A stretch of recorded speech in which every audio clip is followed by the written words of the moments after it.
Hello everyone, welcome back. We are in East Midlands. We have the update Tecnam. We'll see what the update is like. It seems very promising, so I hope I will be able to fly it finally. Seems like my biggest issue, the prop feathering is implemented, so we'll say that. I played the intro for you know the song already, I've played it in the past. I managed to close the loop, so very nice to have you here. Welcome. I'll put down the bass and show you what we are doing.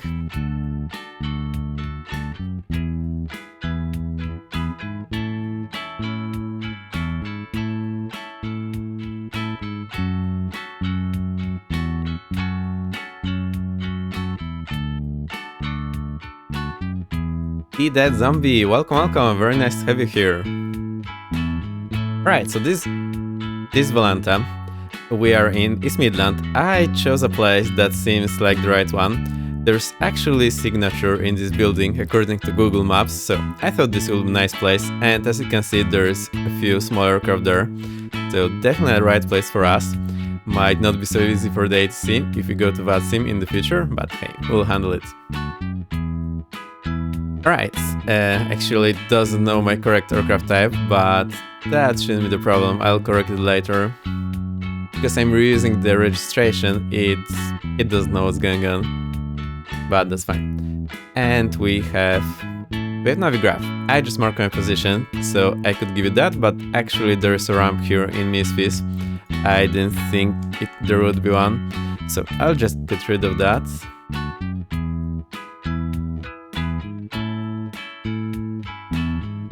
And save it. Alright, so that's it. Where are we? Here we are. It's called Maintenance Area North, but there's actually a signature here. We are flying in East Midlands. Our newest UK controller is now based here. I mean, just controlling the ground. So I want to get familiar with the area, so when I fly here it should be much easier for me. There's few restricted zones, like the castle here, and yeah, there's actually a few, so we'll need to navigate between them. That's quite an interesting setup, to be honest. Also, they are 500 feet AGL, so it shouldn't be a big deal. And there's a ton of airspaces here, so the easiest way to get out somewhere where we can practice is the Trend VOR. Also, what I found very interesting is that there are two NDBs here, and there are actually NDB approaches, so that's the one place where we can practice NDB approaches. I'm super looking forward to that. I've been looking for a place, and for the most part in Europe there's no NDBs anymore, but somehow, some way, there's two here, and actually two NDB approaches. So we'll try to fly them actually. I wanted to maybe hop on that simulator, but well, maybe that's not really feasible today if we'll be just flying around. But I definitely want to get familiar with the area, so I'll keep the airspace on so I can try to judge what is where. There's few visual reporting points, but I don't have any visual chart for the airport. I might need to look into the UK AIP. So, that's the plan. Also, the VAT sim, well, there's quite a lot going on in the UK. I just clicked open, and I have the changelog for Tecnam. I had to extract this from the files because on my initial load it didn't show up. Kev Mikwa, welcome. I want to bite your flight sim musician move, but nobody wants to hear a drum solo. Well, I would. It's kind of like the bass solo. Everyone goes to sleep, or everyone realizes, oh, there's bass. It's been there all along. That's very often, I mean. So here's the changelog. There's quite a lot of changes, mostly smaller or biggish issues. A lot of them is the things that I have reported, and this is the one I'm most looking forward to. The RPM should feather, well, the prop should feather now. We'll see about that. And a lot of other changes, so I'll not go through this. It shows when you load out the plane in the flight sim. Also, this is version 1.03, the previous one was 1.01, and the one in between was actually Xbox release, so it should be in marketplace now for both PC and Xbox. We'll see how about that. Oh, Kamiko, there's a shoutout. Welcome. When is the drum solo coming on? And also they have added the elevars. So for few things, I should be able to control this using Spadnex. I haven't configured it, so maybe we'll try later. Depends how I feel. Now I know everything. Alright, I think it's time to get inside. I need to lock my chair as usual. I still haven't gotten a more robust locking devices, so I'll disappear for a second. I'll be back in a moment. And I think I'll also need to switch to the other music.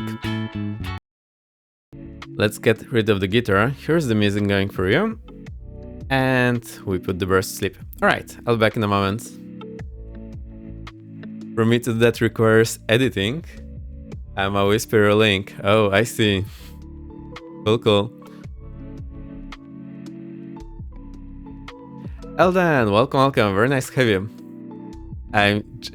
Please tell me the props are fixed. I hope. Well, I'm not sure. We'll see about that in a second. I need to lock my chair, so I'll be back in a few seconds.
Alright, I'm back. I hope this worked.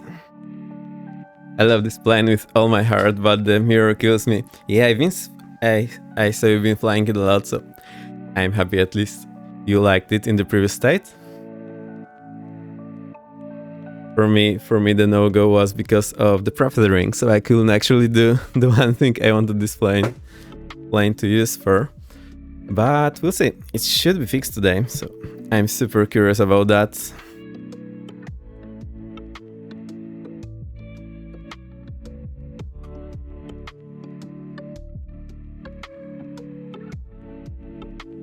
Alright, let me see. Am I sitting right? Feels sort of comfortable. Still a bit of a struggle to get the chair in the correct position. I am still thinking about how to do this a bit better, but so far we are here. I've been also choosing the livery for quite a while today, and I promise someone I'll use this registration when I'm flying in Europe, so there we go. Here it is. Okay, it really is a good plane. It's nice to see that they keep improving it. Yeah, I do agree. I was just super disappointed when I loaded it for the first time that a lot of important things were not working for me, but it seems to be getting better. Sky Command, welcome, here's your shout out. Quick hello before I shower. Hope you have a very fun flight. Yeah, me too. It will be fun. There's many fun things we can do in this plane. Right, so that's us. Yeah, one thing they always love is that they put those concrete blocks to the tie downs. It makes it look realistic. The tie downs not just going into asphalt. There's actually concrete blocks. That's super well done. Also, an interesting feature is that the top of the tanks and the bottom is not painted. For whatever reason, I couldn't find any official details why that is, but this is how it is. There's basically the fuel tank here, and you can fuel it here. There should be the fuel cap in this location, I believe.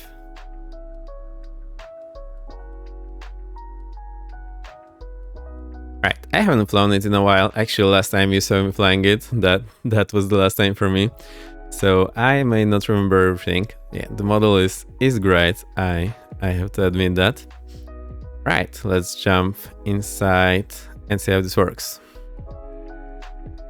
Also, this decal here on the autopilot has been fixed. It has been wrong, so now it's fixed. That's a huge win. Right, I checked my controls. Everything seems to be working. Also, the control steering key is mappable now. I'm not sure if it has any function, so I am tempted to map it later on and see that. I'll get rid of the yokes. They're always in my way. Another thing I reported was that propellers were starting like this. Oh, actually, look, the feathering. Now when I go the proper all the way aft, it goes here, and then when I do the feather input from spot next, it actually goes where it's supposed to be. So there's a good chance it's working. The carb kits, I think they may or may not be mappable with the new Alvars. Let's have a look.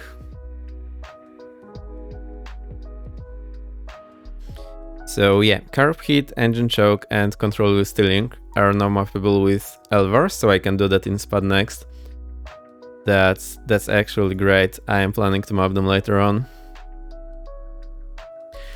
And remember that there is this emergency gear extension compartment here, and you can actually do the procedure, and even if you do it wrong, so you have to wait 10 or 20 seconds after discharging the first one before doing the second one, and if you do not do that, the gear will not fully extend, it will just hang in there.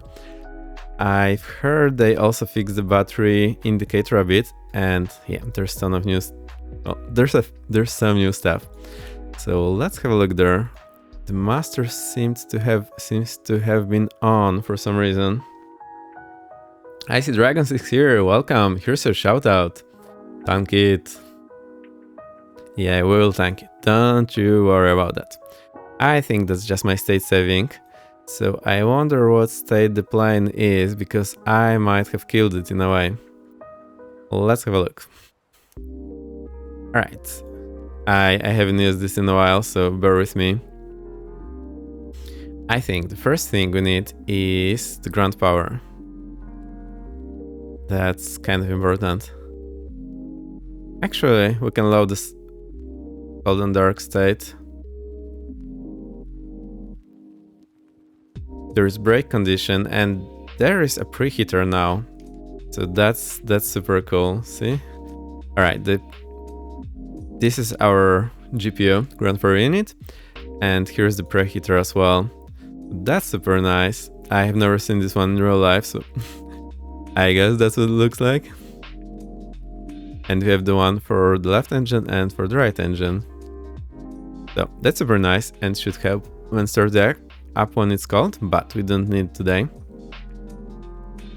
GPU is on, and let's see. Right. So I see that this still is wrong. It works like it's vacuum driven, but actually it should be electrical driven. Also, one issue I reported when I connected the GPU, it used to fire up the PFD. It's not doing that anymore, so that is fixed. We now need the master to be on. And there should be a page with the electrical panel. So if you go here to engine, it's not here, so it's only on the second one. Let's have a look.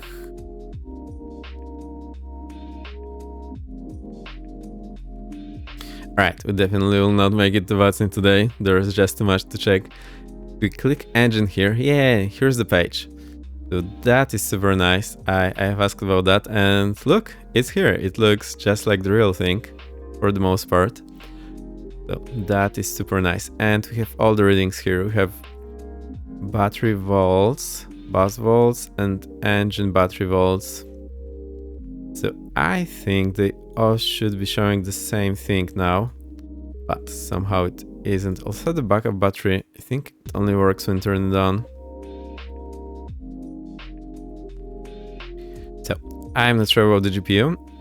I think it should be showing a different voltage, because when they're connected, they're basically on the same voltage. But anyway, it's here. Life, how you know so much about this plane era. I don't know everything. Some things I know may be wrong, but yeah, I've been flying it, so I have read the manual a few times, and then after getting this plane in the sim, I've been going through the manual a lot more. Actually, it's not like I knew everything when flying this plane in real life. Just you can't remember everything, like for example, which electrical devices are on each bus. Rotate is here, welcome, welcome, very nice to have you here, welcome back. I heard that Ice is professional now, but I'm not sure if that's a professional menace or what.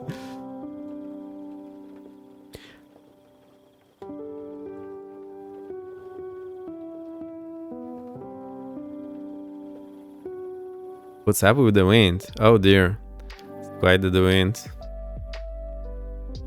Yeah, so it's a bit sad that this one is not electric, it seems to be vacuum, which there is no vacuum system here. Professional menace, I see, just as I expected. Right, good stuff then. How do we even start? Okay, the battery should be charging, so at least we have that going for us. Oh, but this one is showing the bus voltage, so this one is fixed, and I think the battery should also be showing the bus voltage when they're connected. When they're not connected, oh, obviously you cannot tell. Alright, let's get this off. I'll keep it charging, so we're ready to go later, and let's do the pre-flight. Remember, you can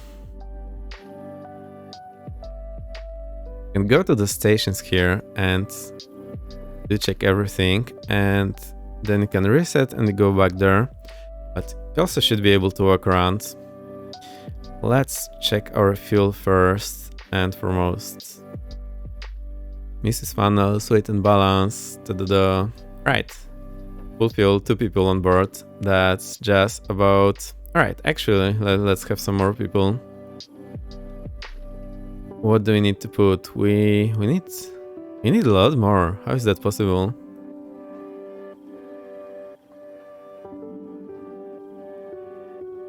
Alright, almost there. And that's intriguing. Anyway, we're now fueled up. Oh, we can actually go 100% here. Yay, great stuff. How you doing, guys? Haven't seen you flying in a while. I think your aircraft's in repair, as usual. Right, CG, checked in limit, fuel. Okay, so let's actually I got my flight computers out of the back. So now they live here. I should never ever need to get up to get them again.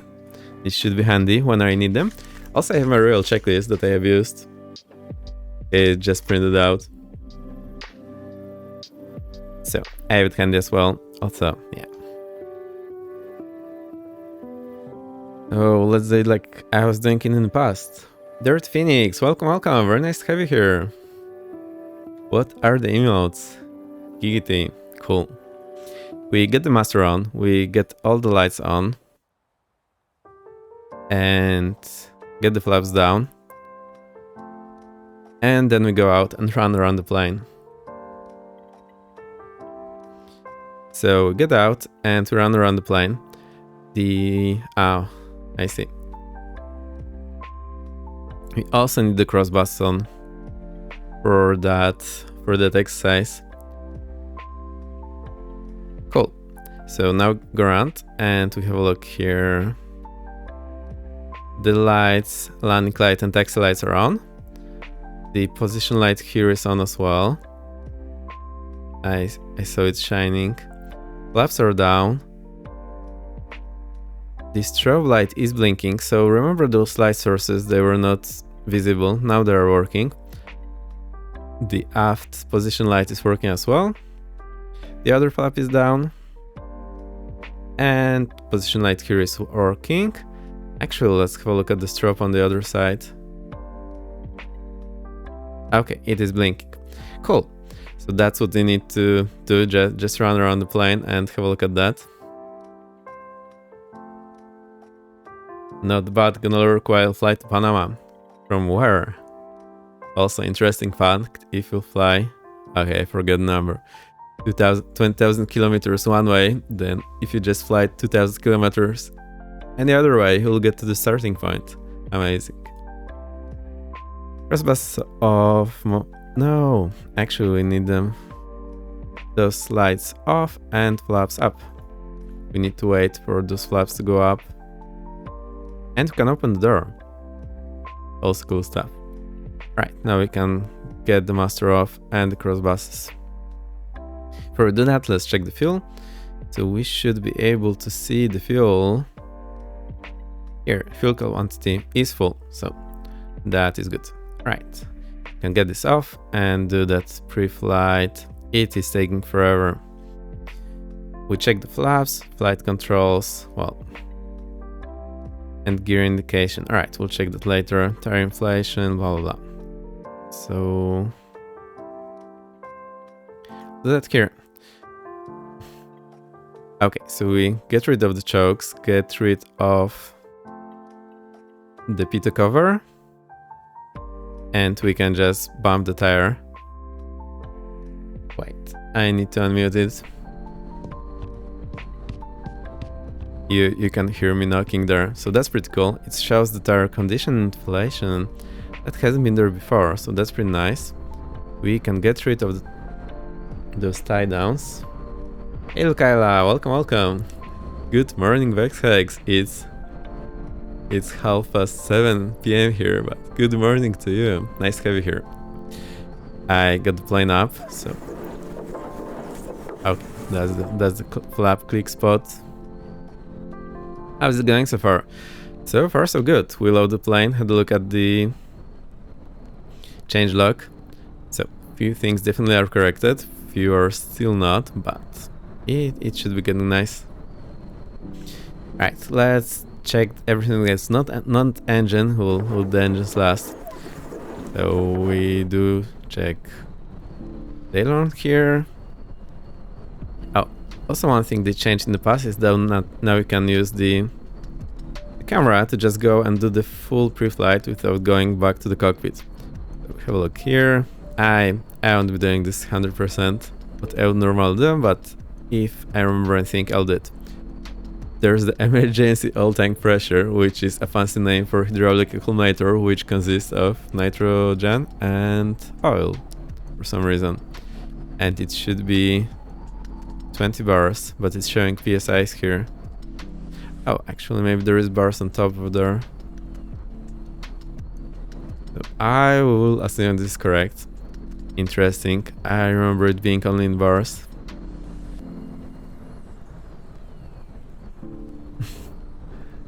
Alright, we can check the elevator.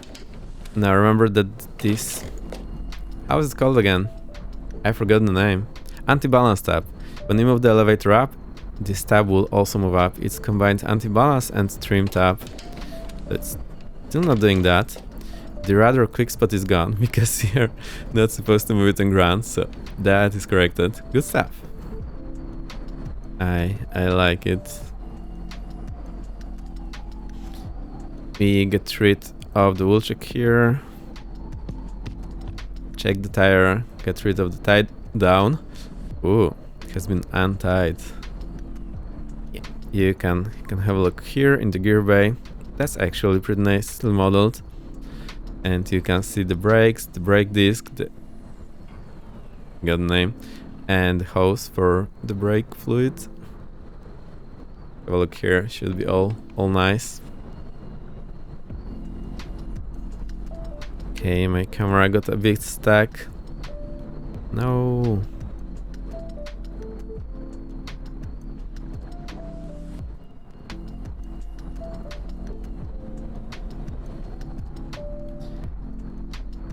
Okay.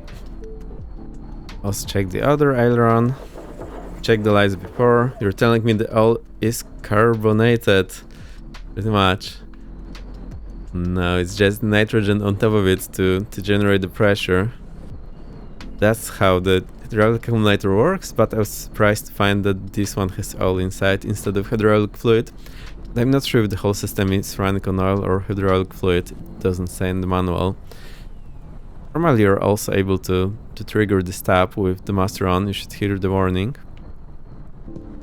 Check the tire, and we need to get rid of this pitot cover. Check the front tire. Okay, That's done. Now we do the exercise here. Remember, open the old compartment here.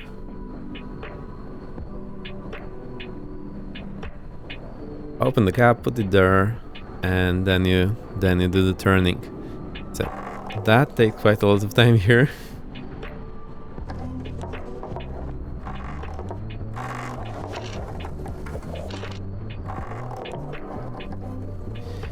Five, 6, 7, 8, 9, 10. Also, this prop model is correct, I think. 12, 13, 14, 15, 16, 17, 18, 20, 21, 22, 23, 24, 25, 26. When do we give up?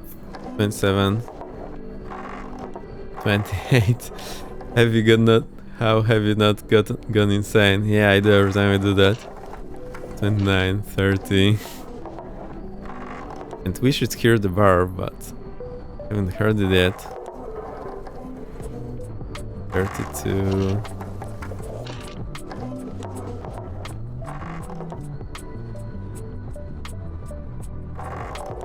35, 36, 37, 38. I'll go to 40, 39, and 40. Right, at this point I just give up. So we'll just check the all level. Also, you need to have a look there. You close the cap, close the compartment. You also have a look here. This is a coolant expansion tank there. You need to unscrew the cap and see if there is coolant there. Close it. That's all there is. It's not the coolant container, it's the coolant expansion tank. There are two different things. Then we do the same here.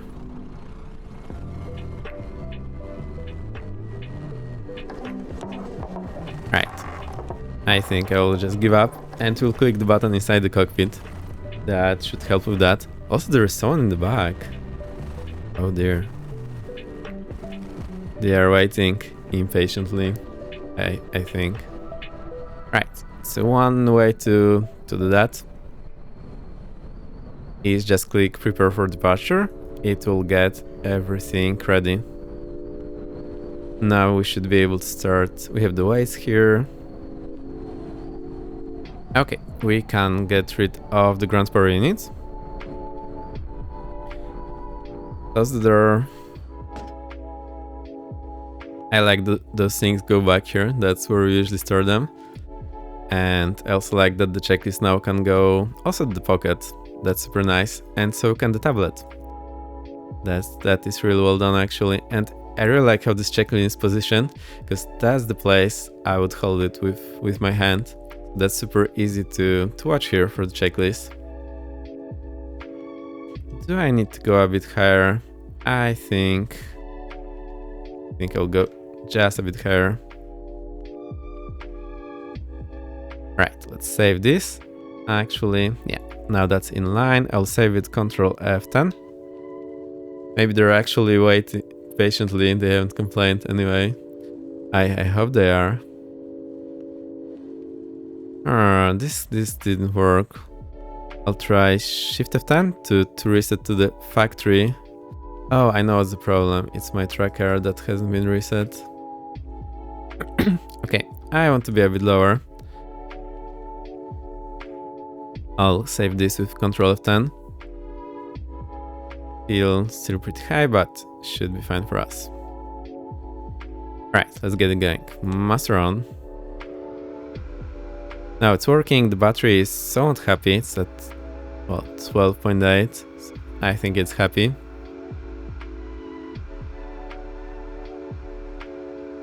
Oh, and there's circuit breakers. We'll go through them later on. There are some fixes there as well.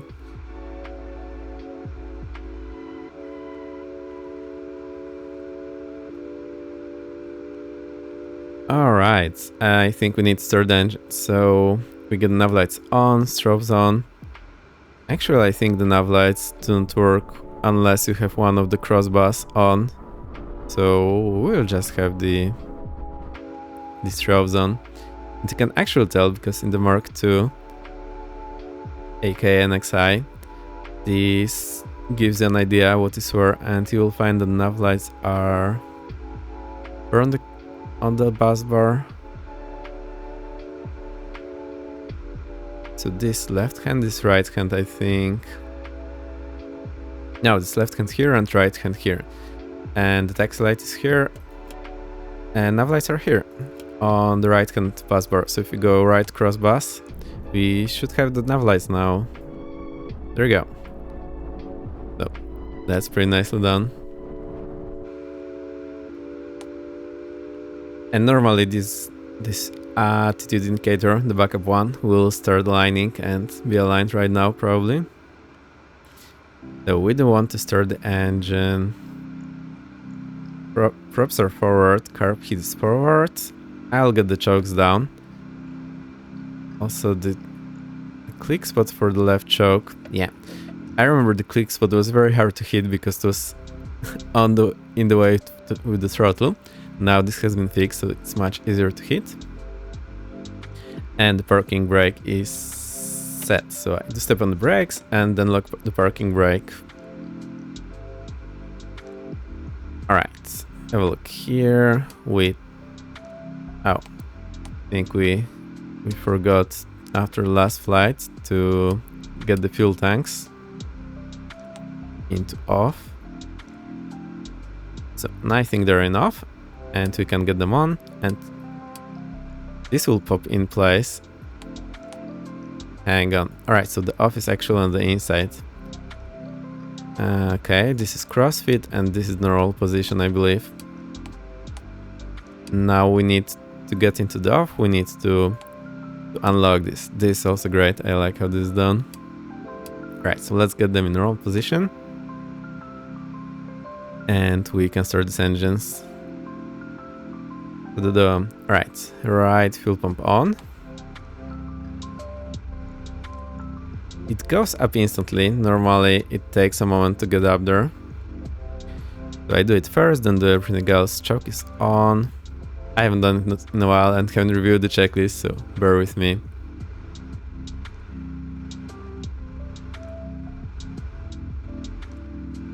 Again, I'll also move my camera a bit.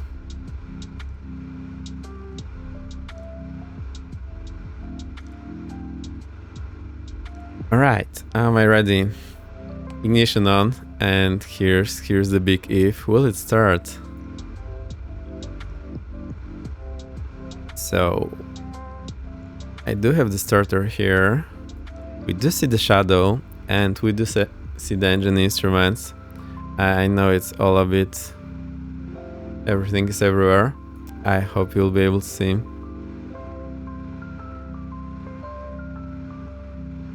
Alright, I'm stepping on the brakes. Clear probe, no under. Let's keep the starter. It's running!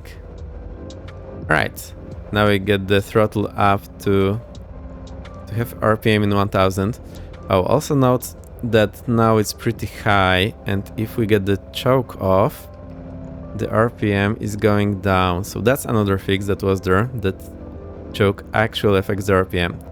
So that's super nice. Gadget FPV with the raid. Thank you. Very nice to have you here. Welcome. We are checking out the update in Tecnam. We just managed to start the first engine. With 7 viewers. Hi.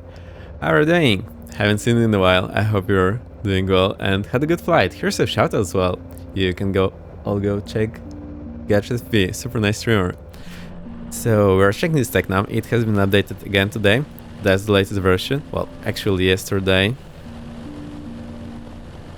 And I'm about to see if all the things I need are now there. I still know that few things there are here and there are off, but at least the main ones should be done. Alright, the prop model, at least on the external, still think something is off. Anyway. Actually, yeah, I don't know. No, something is up here. Never mind. Banker Monkey, welcome. Very nice to have you here. Gadget, where are you flying today?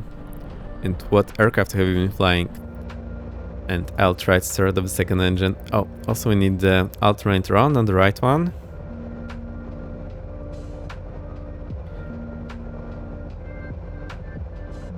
And we can...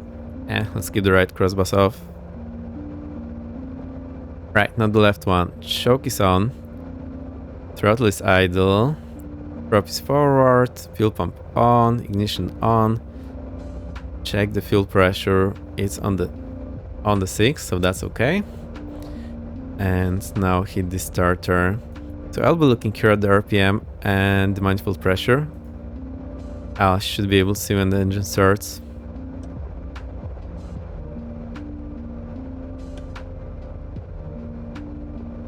No, it didn't start. Alright, let's try again.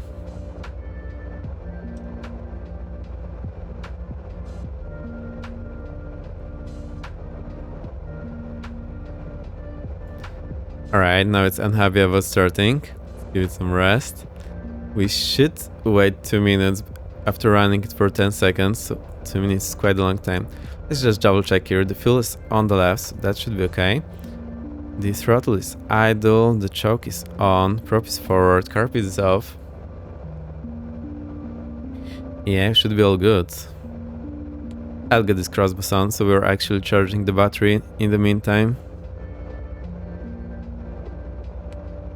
And see I'm not sure if you see. So now the battery is on the battery voltage, and if I turn on the crossbus, you see that it's actually charged from the alternator. That's working as well. That's super nice. And in case we run out of juice there, we have the backup battery, which should allow us to start the other engine. Right, let's try it again. And the ignitions are on.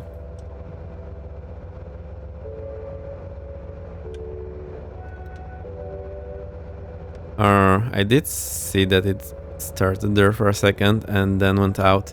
I'll just double check quickly if we don't have it failed by any chance.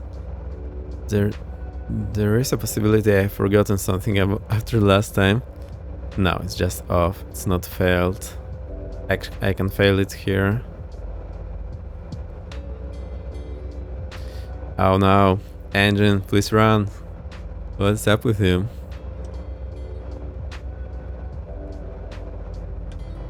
Now it's running. Right. Get this throttle up.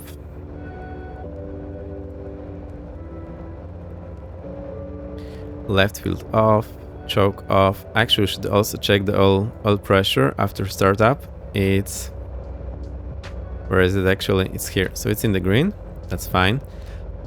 I wouldn't expect the oil temperature to be rising so quick. It takes good few minutes, like 5, to get it to the green when it's pretty cold outside, and it's 12 degrees, so it's not super warm. Right, we have that running, crossbus on, and avionics on. Chokes are off.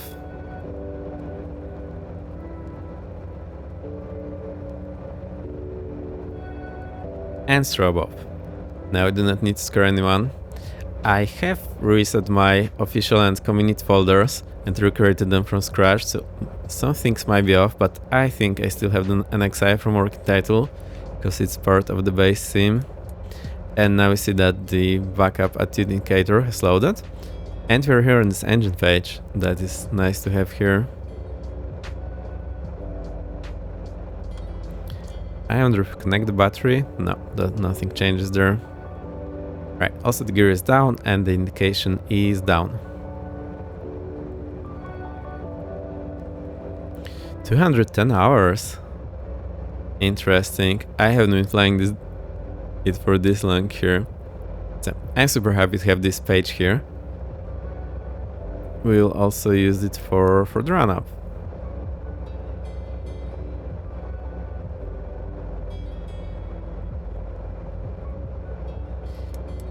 How about the display backup? Oh no. Oh no. It's not working. Boo. And it's not the most important feature. So if you click the display backup, the MFD should also go into the same mode as the PFD. So we should be seeing the same thing on the both of them. Right. I need to hide. Well, actually, I need to make the checklist go up. We do turn on the P2 hit and master, autopilot master. So it now turns on. This is still not showing 8.8, it's just showing 1.6. And I think if we turn it off and on again, it's not going through the self-test again, which it would normally do.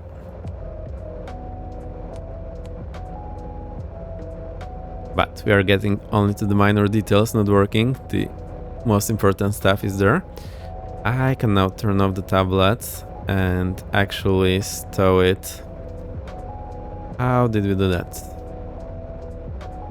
I don't remember how to turn it off, but I know how to stow it. I just click here and it goes to the pocket here. Great stuff. Also, shouldn't be able to open the door in real aircraft when the engine is running. And this emergency door open tab is to override this mechanism, but obviously it's not implemented and it's not a big deal there.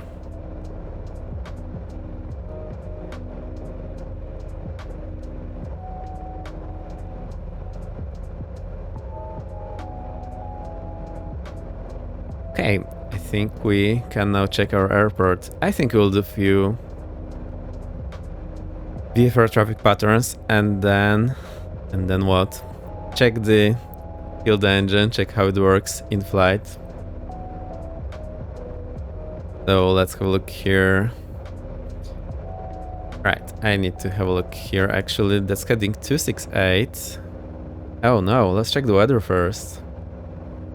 That's our airport weather. Wind 050, 15 gusting 25. Oh, so it's the other runway. It's a bit unusual. 088 is the heading, so let's set this up. Right, I need to remember where everything is, so let's use that guy. 088. Also, remember that I'm using those buttons here. Even though there is heading knob on the left, it's much easier to use the one on the right because you're using everything with your right hand. And when you're flying your aircraft, it makes a difference not reaching across your face and the yoke or switching the hands all the time. Just use one hand, it's much easier. Unless this MFD is not working, then obviously you have to use the one on the left. Right, I think this is 088 now. Great. And also the course is here on the inside. Not working because we have the other CDI. So we go to here, CDI, right.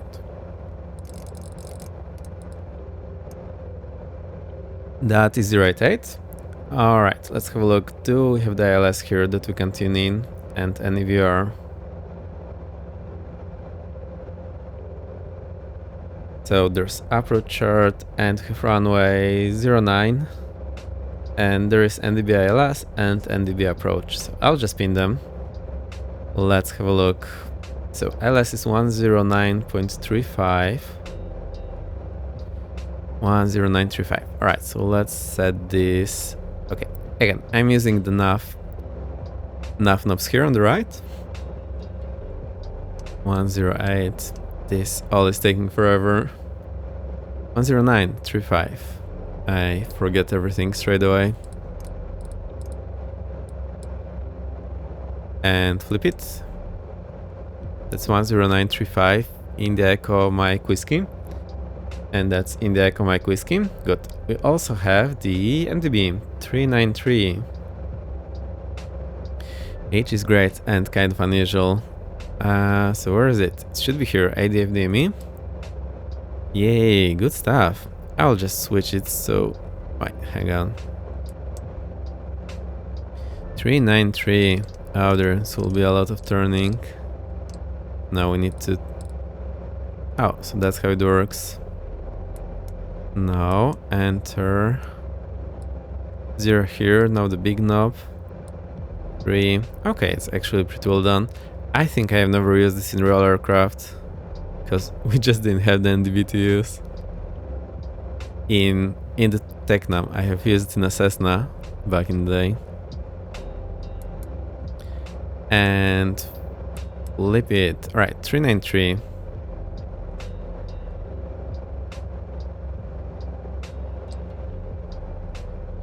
What's here in the mode? It's ADF or ADF.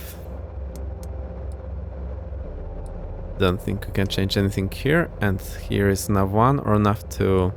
Cool, so we can set the nav2. It will be easier for me. Hi, this guy. Transponder code. Well, it should be VFR, should give us 7000.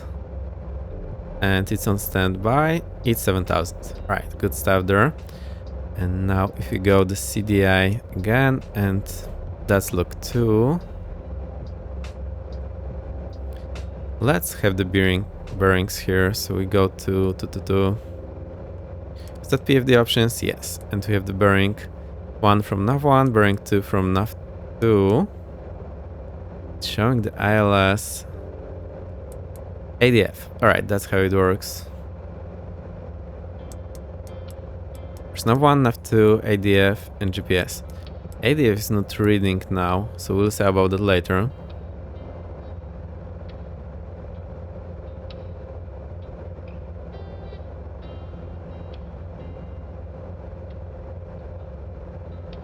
Okay, go back. I'll hit the B for the barrow. Just use that. 1028. Seems fine. And we're at 300 feet. Alright. So our pattern altitude will be 1300. That's set. We have the course set and heading back set. I am not feeling super confident in this plane anymore. I haven't used it in a while. Now you see G1000 is quite complex.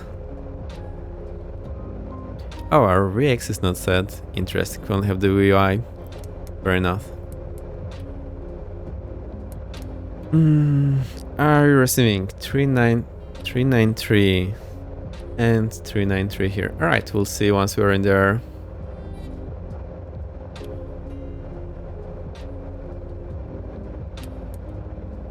If you have any questions, please let me know. I will be very happy to answer.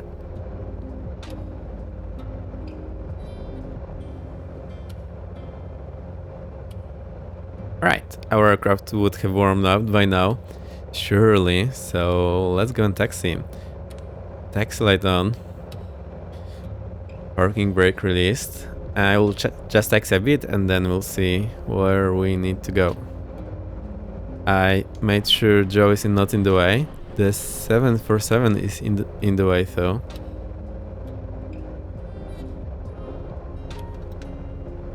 Right. Starts moving on idle power, so that's probably fine. And then when you add power, actually I wonder why we can only go down to like 1000 RPM. It should be able to go way lower than that. That's one thing that potentially can be corrected again. There's a typhoon. If you want to play along, we are on Europe North server, so you are always very welcome to join. There's Typhoon and F-18. Great company.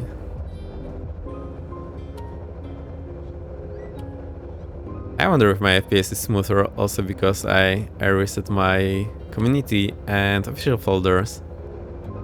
I'll try to manage them using the add-on linker, but it will be a bit wonky to use that for the official folder. I'll try. Okay, I'm just stepping on the brakes. Let's have a look at our taxi.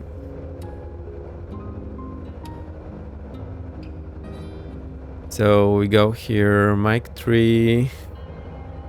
I think this is what, Bravo? No, it's Alpha.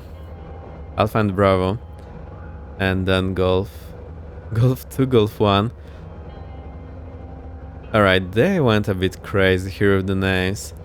So I think this is just the taxiway, and then Golf 1, Golf 2 is the holding point name, not the taxiway name. Alright, so that's how it works. So this taxiway Alpha, and Alpha 9 is the holding point here. That's interesting, I haven't seen that before. Usually we just label the parts of the taxiway.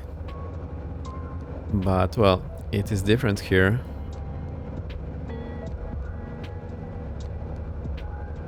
So where does Alpha end? Here's a bit that's labeled Mike Alpha. I think it's this part. It's actually here. Right, so we go Mike and then Alpha. Golf. Well, Mike Alpha Golf. Cool. And Bravo is... Alright, Bravo is here. Now it's making sense, but on the zoom it's a bit difficult to read. If we zoom in here, what does it say? It doesn't have the named holding points. Although they are marked. Well, some of them are. There's Golf 1, 2, Golf 2, but not Golf 1 marked. Cool stuff. Let's go there. So I may or may not be on the lifetime. I don't actually remember. Let's have a look there.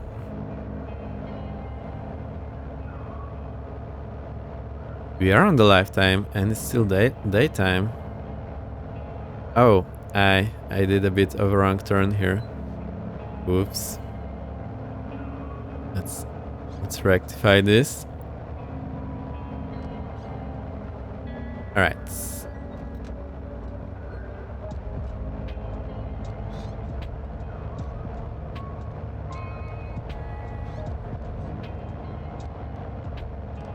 So this is a bit too eager taxi, but I think that's because our RPM lower limit is a bit too high. Let's see, it's dropping to 860, 850 maybe after a while. Alright, I think that's somewhat okay. I think it would go down to 600 maybe. I don't know, we need to check with some video. I don't actually know. And then when you stop, you most probably wouldn't be able to start rolling, although we do have some tailwind. No, it's not rolling, so that's good stuff. Then when you go to 1000, it should most definitely be rolling quite eagerly. That's what it's doing. Alright, so that seems nice.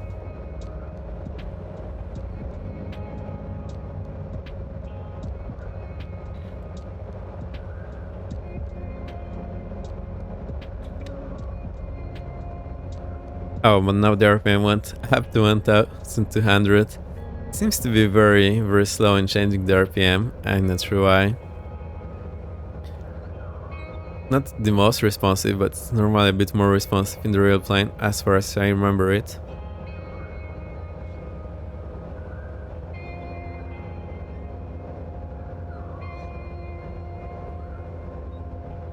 But I do have the taxiway signs.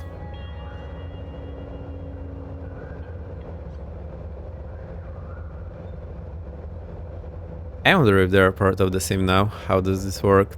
Also, do not have the UK word update because I got rid of everything I had. Is that our... Yeah, that's our place. That's golf. Right, let's go there and we'll do the run up on taxiway.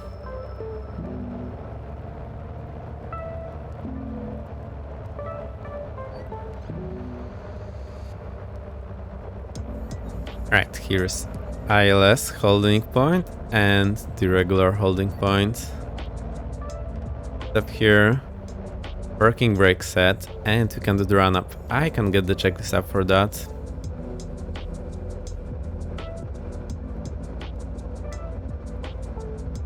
Run up, parking brake set. Nicotine, welcome, welcome. Awesome. I remember I was missing one thing. There you go. You should have diamond now, Nicotine. Hello, flyers. Welcome, welcome. We're on North Europe. We are in East Midlands. How are you doing?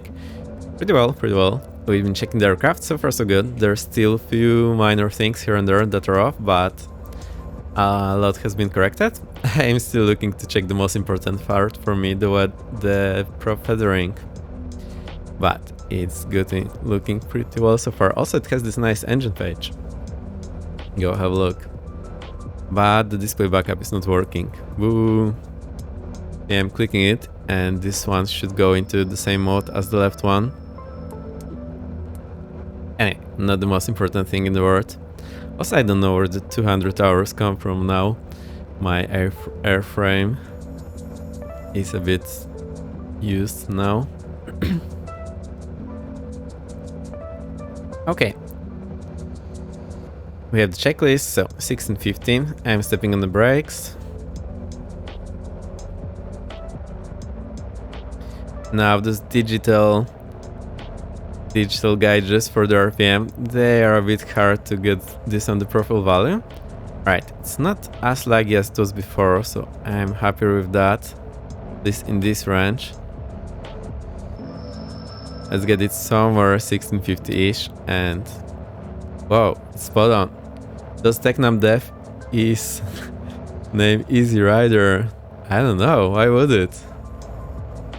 Who knows? Maybe one of them is. I haven't heard. It's the Flight Sim Studios. We have the link. They also have the Discord, so you can check there's a link in the chat. Right, so what do we check now? Engine ignition. Cool. So left ignition's off. Let's check the drop. That's going down by not very much. Only 30. Right, it would probably go a bit lower. That's fine. Back to both, make sure it goes up to 1650. It is above that, and right off. And same drop. Okay, so that's good. Next thing we have on the list is prop. And this is called checking prop feathering, but it's not actually checking the feathering, it's just checking if the governor works. If you want to know more details, it is explained in the article linked in chat by Pelican Perch. I'm actually watching a YouTube tutorial of someone, Easy Rider, creating and importing a Tecnam mod. Oh, cool. I will have a look there.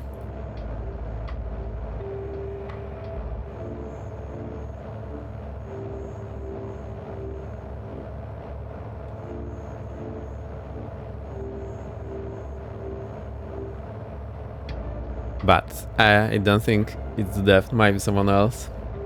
No idea. I'll have a look at that. Thank you for the link. You always have the links. Thank you for that. Good stuff.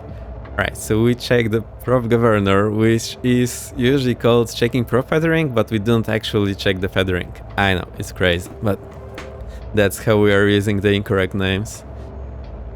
Well, again, you can read the article, it explains that pretty well. So, and we shouldn't drop below, I believe, 1200. Right, so one, we are checking the RPM. Second time, we'll look at the manifold pressure, which should go up. It is going up. And 3, we check the oil pressure, which should go, I think, up. Should go up. It's going down. Interesting. Would I expect it to go up? Maybe I was wrong about that.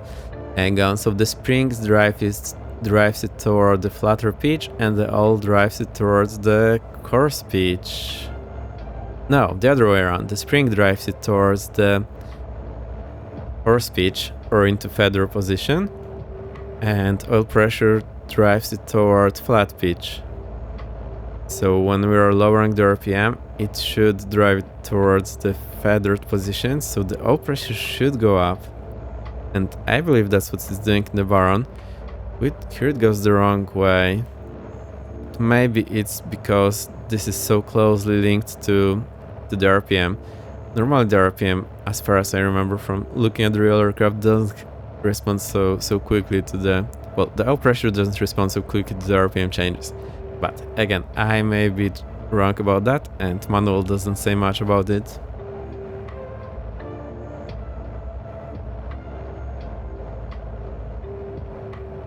Okay, last thing, we check the curb hits. To get this curb hits to open, and we should be seeing that drop here. So they work. Good stuff. And get them to on. Alright, that's the pre-flight. Well, that's the run I've completed. Also, I do not move my throttle very much to do that. Normal would go probably halfway. I don't actually remember the actual positions. That's something to be checked on the real aircraft. Right, so we get rid of the checklist. I will just hide it there, so I have a better view here. Okay, am I ready to fly? Oh, there's someone here. Good stuff. Is any of you flying along? Oh, I see dragons, waving, everything. Great. We have the Airbus that will eat us for breakfast. That is the aircraft. Okay, let's get ready. So first we check the fuel. Let's have a look here. Fuel quantity, we have 90 liters and we are on the main tanks, so that's okay. Ice is taking off. Or crashing off, you never know. No, Icy will be fine. Also remember, Icy, we need to get familiar with this airport, so we can hunt Tristan. Okay, it's not going great. Actually, this so far. Well done, Icy. Looks pretty nice. Right, I'll go inside, so we'll probably watch it for the landing. The fuel is checked here. Let me think. Right. Flaps take off, landing light on. We keep the taxi light on, strobe on. And oh, forgot the fuel pumps off. And fuel pump on. So we should be ready for takeoff now.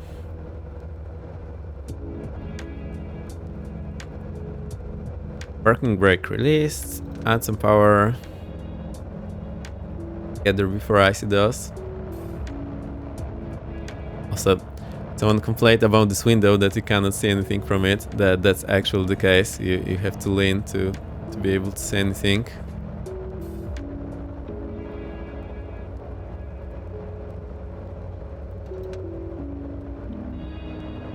Oh, and we do have the bearing now from the ADF, so that's great. That's Icy. That didn't look safe, not at all. Are you actually in the Airbus or in something else? And I just wiped out all my folders, so I do not have all the models. That might be the reason. Right, runway heading is checked, and runway heading here is checked as well. Alright, we're ready to go. I'll get full throttle on the brakes and see if we go to the full RPM. That's 2390. Alright, so that is good. My full pressure 29.1, so that's showing the outside pressure. Looking good. Everything else is good. Alright, let's go. Raising the brakes. And on the throttle. A lot of right rudder.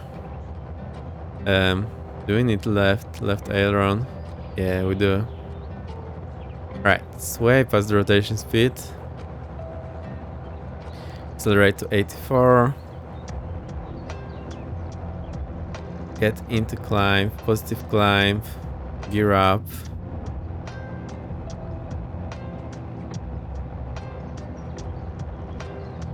Keep that 84. 200, well, above 200 feet, reduce power. 27. 20 what? I forgot. I think 24? 22? 22 was the number. Chiwili! Welcome. Very nice to have you here. And you have your shout out. Now it's the automatic one. We're flying Tecnam. I lost the heading a bit here. And where's my airspeed? Flaps up. Now we need to trim up a lot, so that's nice. Right, I need to zoom out so I can actually see where I'm going. How do you automate that? That is done in the Firebot. You can check the video about that on the Firebot YouTube, or I can help you with that. I have a Discord.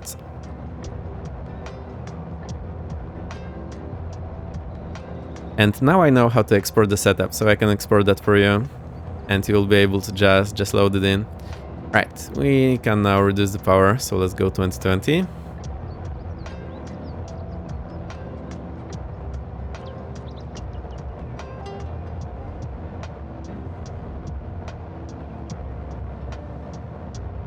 So if you're interested, I can just export the setup for you and do some screenshots so you know what you're importing, and then you can use it in the Firebot. The Firebot looks like this. And I have those events here, and there's We Arrived shout out for the people I have added to the list that I know are streaming.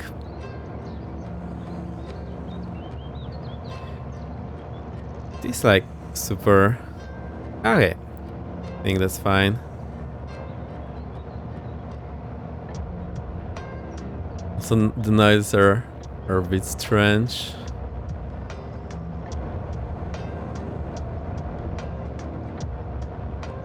Oh, we forgot all the things after takeoff. Flaps are up, taxi light, landing lights off, and fuel pumps off.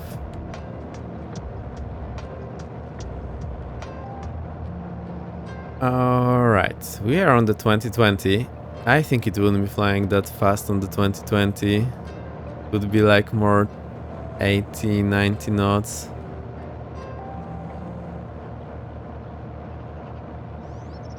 Let's make sure I'm actually on the 2020. 20 on the manifold pressure. And add a bit of the RPM. Yeah, it's still super sensitive there. Who do we have here? Nicodine, welcome, welcome.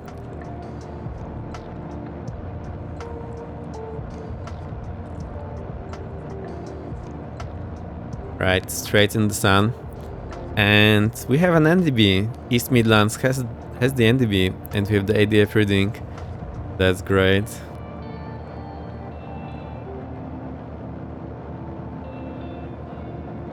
I think this is way too fast for 2020.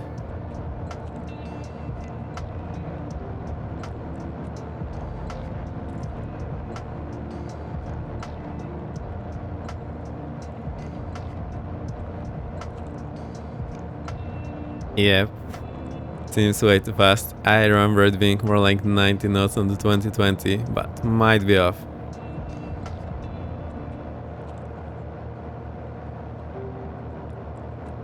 Alright, I'm tired already. It's pretty exhausting. Let's do a touch and go.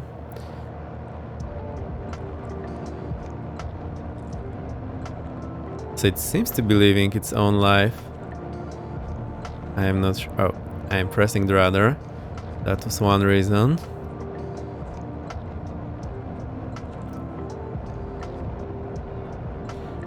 Other than that, flies like on rails, which is pretty much how this aircraft feels in real life. It's a bit strange.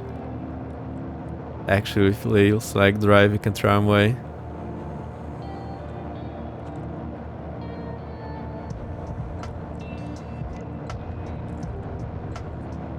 Right, we can start.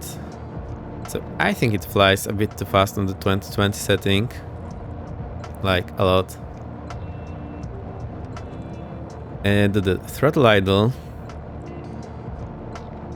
Right, actually we should do fuel pumps first. Fuel pumps, throttle idle, carpet on for a moment. Landing light on. Wait for it to slow down. Will it actually slow down? Come on, aircraft. 95, speed check, gear down, flaps. What's the first question called? Takeoff. Add the power back. I want to be 84 knots at all times. And prop forward. I forgot that bit as well. Boo. Usually you cannot see anything there. Is it a bit too zoomed in the default view? I don't know.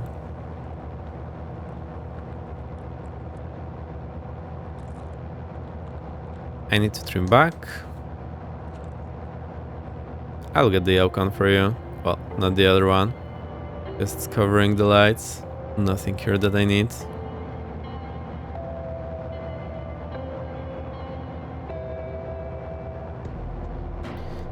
There's a lake here where I'll final turn be. Well, somewhere before that lake, somewhere over this town and the other lake.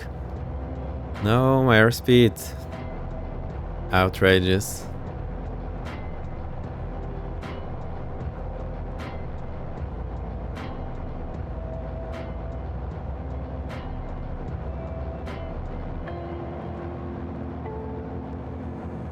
Right, let's cut the corner here. It will be his return on final, and then we'll see where the final turn actually is.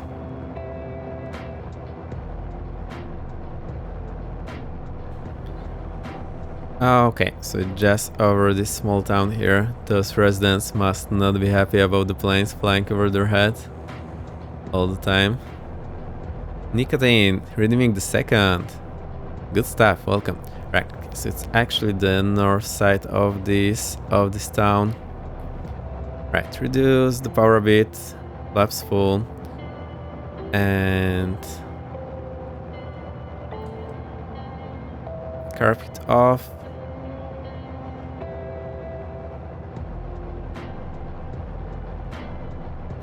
Final check, gear down, 3 green, prop forward, carpet off, and fuel pumps around.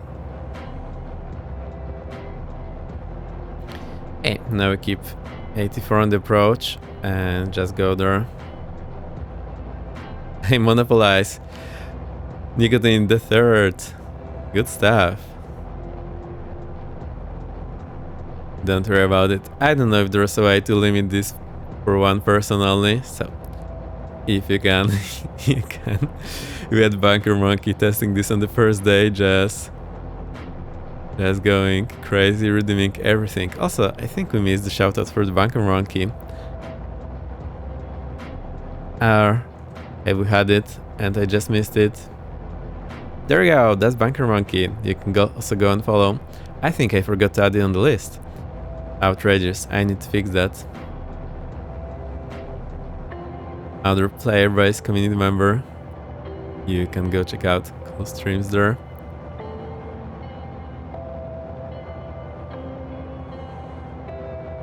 I'm schizophrenic. In which way? Oh, being the third and the second at the same time. Gotcha. Alright, why are we below the glide slope? Why does it seem so steep?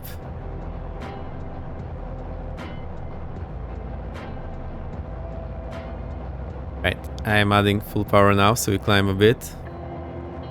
Get on this glide slope. It seems super steep. I'm not sure why. Maybe it's just my perception that's off.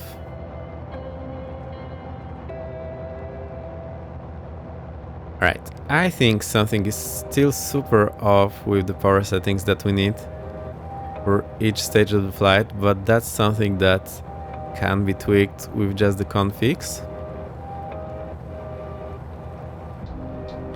I may be wrong, I don't remember the actual values and they're not in the manual, so we need to look at some video to get those values. Right, now it's looking a bit better.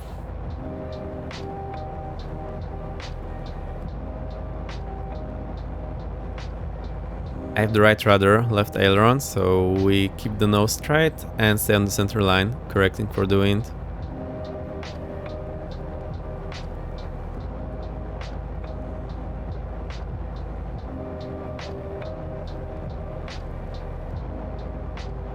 Now the manual says approach speed 70, but you do not want to go below 84 until you're in a safe spot, which is basically being over the threshold.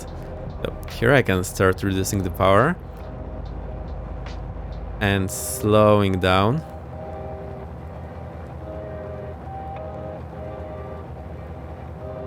Now if our engine fails, we simply cannot go around anymore.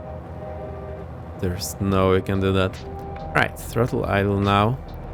And let's see how this works. Can we glide over the runway now? Indefinitely. It's not losing the speed super fast. Right, I'll have an insane playlist on my phone then. Bought a new memory card for my Spice phone. It's crazy how cheap SD cards are now. Yeah, and how big they are, like 256 for 28 euro. Oh, that's good.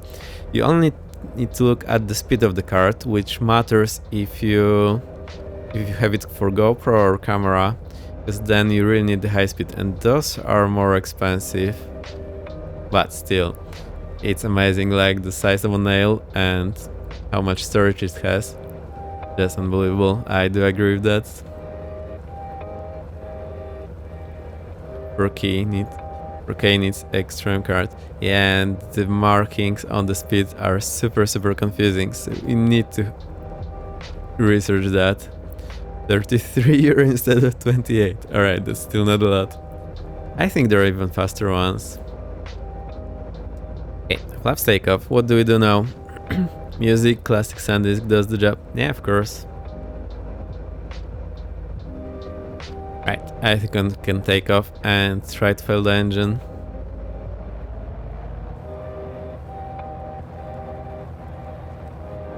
Airspeed light. Need right rudder, left aileron. Also, how is it so light still in the UK? Maybe it's still light outside my real window. I know it's just covered. Accelerate to 84 over the runway in a shallow climb. Okay, we can also get rid of the rudder and just have some wind correction. Now we can climb at 84, positive climb, gear up. Yeah, there you go, there's a VIP badge. I've been meaning to do that for a while now, but I've been forgetting. So there you go. I know there was something missing. And again, thank you for the help you're giving. That's really appreciated. Alright, reduce power 27. 22.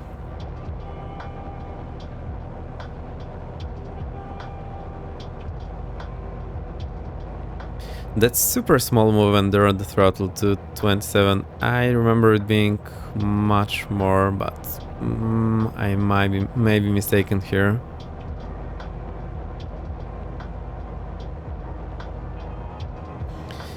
Right, flaps up, trim back. Landing light off. And fuel pumps off. Boom, here's the crazy zoom again. I need to save the default view, zoomed out a bit.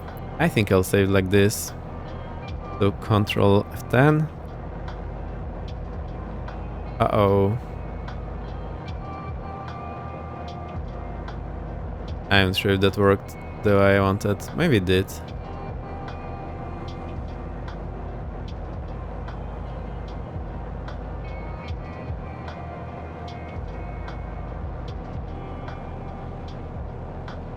Let's see the climb rate at the VUI.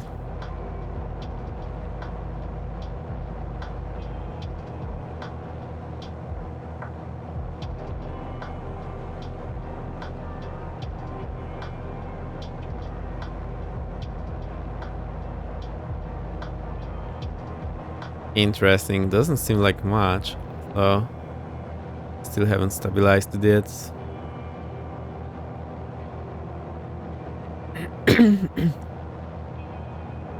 How's it playing? So far so good. Is the solid recommend yet? We're about to find out. Let's do that. So the easiest way to find out is to get this guy here. And we're about to find out. There you go. Alright, prop forward, throttle forward. See what we need. Stop climb, keep 84. A lot of right rudder.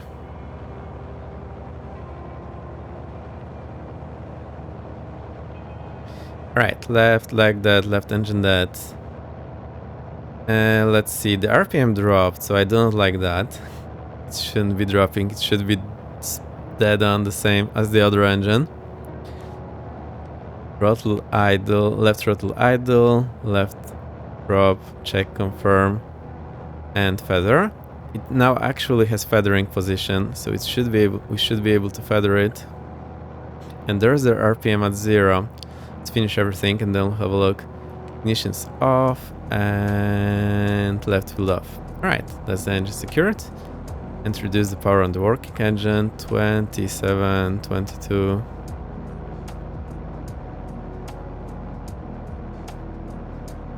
Right, that's a lot of right rudder. And we also need a bit of bank towards the live engine. Okay, that seems about right.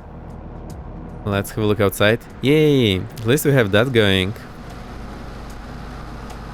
Don't think anyone is flying along at the moment.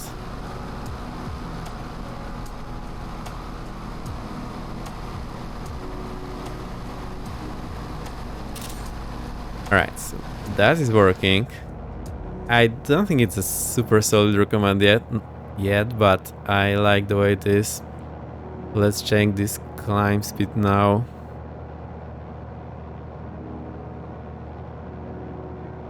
We need to get down to 84 first.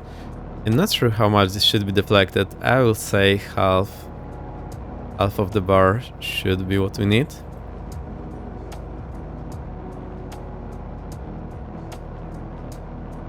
Right, I will trim back so that I do not have all too much inputs. Actually, I can try to use the rudder trim as well. Or maybe I'll just keep it with the foot. They are not moving when I'm doing that. Right, so I'm not moving anything. It's 87. So we still have 3 knots to go.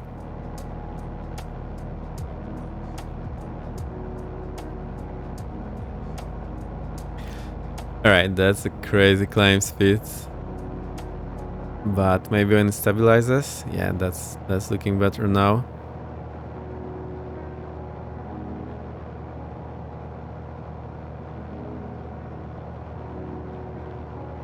Actually, I would expect a bit more of the climb rate. Why is the climb rate not there?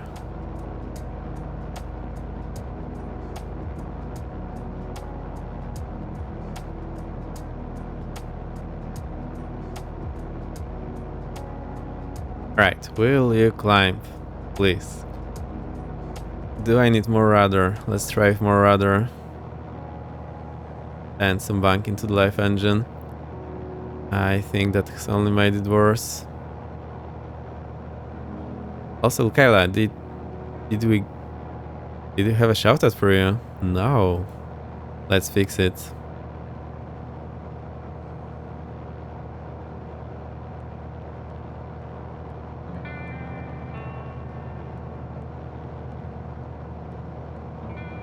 There you go, undercool streamer. You can go follow her and watch whenever you're streaming.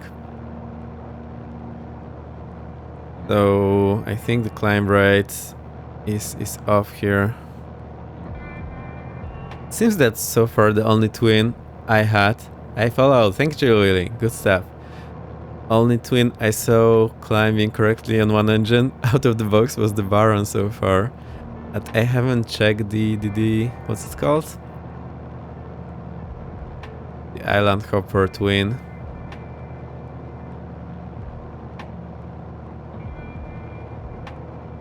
I forgot the name. Right, now it's climbing in a turn. Lightly. Islander. The Islander I've heard is also good, but I haven't checked it.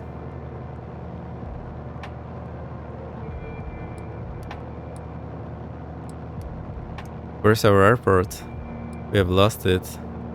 Oh, there it is, just in front of me.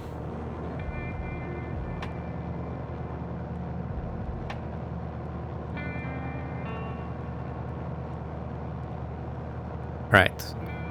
With the VY, this rudder input should be climbing like 100, 150-ish. Doesn't seem to be climbing, so I'm not happy about that.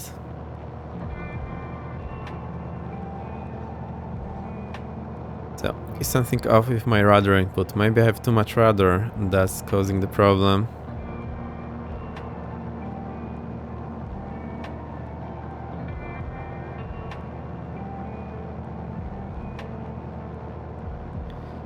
Okay, maybe that was the issue. Let's see if it's any better now.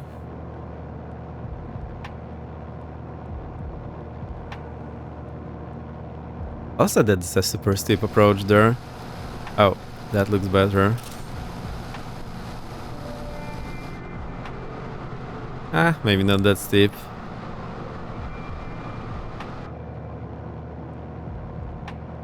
Nah, still not climbing.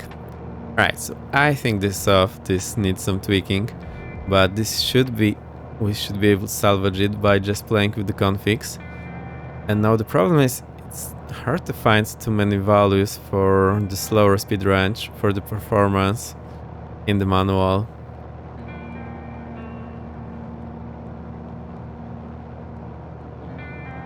So, it is definitely better, definitely more playable than it was. Still maybe not a solid recommend, but it is getting there. And there's so many good features, I would just like to have all this basic stuff working perfectly, because why not?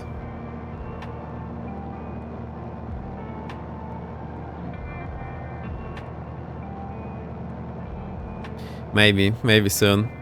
I need to get a hold of some more reliable performance data. Oh, look, now it's climbing in a shallow turn.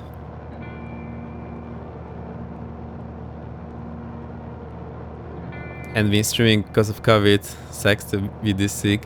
Yeah, sad news. I hope you will get better soon, so fingers crossed, but I know how it is. Not much you can do apart from waiting, I think. And getting some medical help that you probably have gotten already. That situation.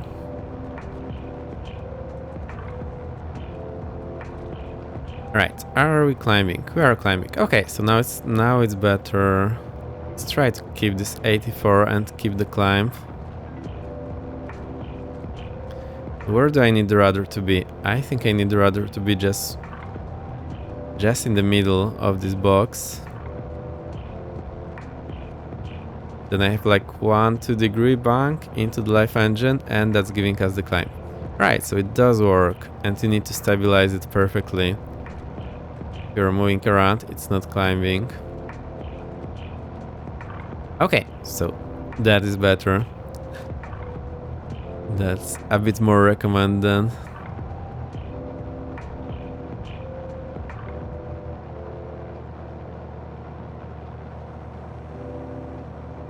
Where is our airport? There it is, just in front of us. Cool. Let's go for the landing then. Okay, landing lights on, fuel pump. Oh, I forgot the fuel pump on the working engine. Boo. Okay, speed check, gear down. I can reduce the power a bit, and we can go into the descent. And prop forward.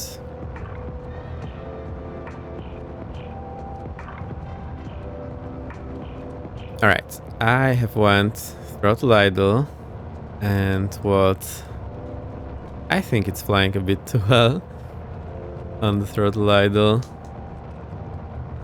No, we don't have the flaps. Alright, so let's go flaps takeoff. Yeah, that's what it hurt from Kayla. Got it twice, never fun. Yeah, me too, never fun. Also twice, I think.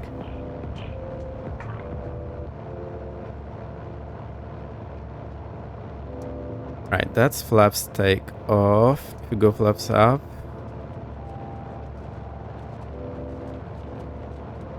It doesn't want to sync with the with the engine on idle. So I'm a bit surprised. Again, there's not much data on the performance, how it is or should be in this speed range.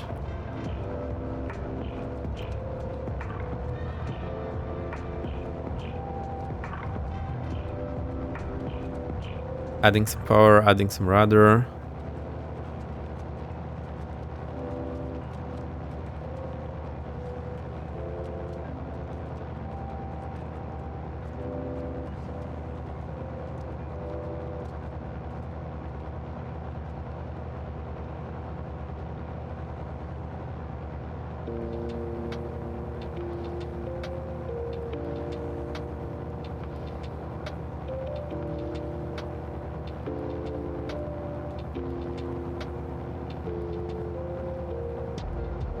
I feel it's still missing some drag on the lower power settings. I think those windmilling probes will give it much more drag, but again, very hard to find any reliable data for that, other than just watching some videos.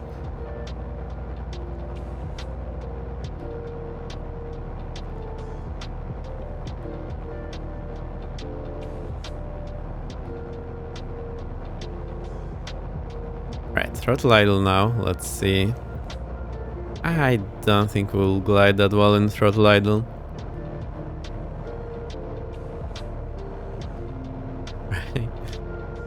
Daniel looks TXI06. I have trouble reading your name. I'll try do better in a moment. Welcome, very nice to have you here. Circuit breakers works in this plane. Yeah, most of them do. I can show you. Let's just land it here.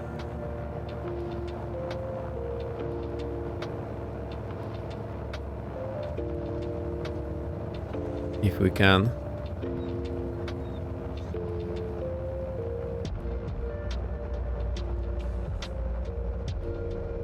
So yes, most of them do work even correctly. There's few limitations that I found, but that's probably because of the sim.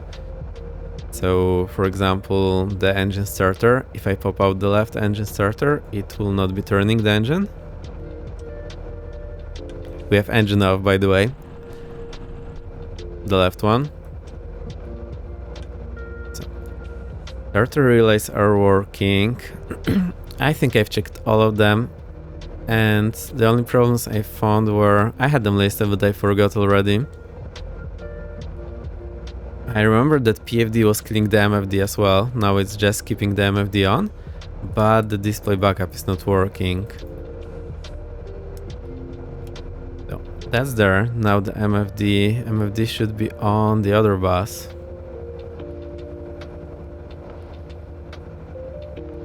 Autopilot, or didn't seem to die. Now I remember transponder, now DME. I think DME and ADF are linked together because I think there's the same thing in the sim, so can't really unlink it, which is a bit funny because they're on different buses here. Here's MFD, so that kills the MFD. I think all the external lights will be working. Strobe, landing, instrument, cabin. So, flap actuator. Most of the stuff seems to be working. The landing gear and landing gear relay is working as well. So, most of them do work. Some are a bit off and some do not do what they should be doing, but most of them are. Very good plane, thanks for showing. Yeah, it is pretty nice. I still have found some things that are not correct, but I believe they will be ironed out in the future. I'm still not sure about the performance in the slow range, so that seems to be a bit off. But again, that's something that can be ironed out. And bits like this, that the backup artificial horizon is driven by, as it turns out, the left engine action, which it should be electric, so that's also a bit odd. Things like that. I had the list, more good part of my list has been fixed. So let's check them. Are they all in? Oh, and they also added the white stripes here on the circuit breakers. That's good. I think I forgot those flaps. Let's have a look here. The way to do this, either look from the side or run your hand on the circuit breakers. You obviously can't run the hand on them here in the sim, but you can look from the side.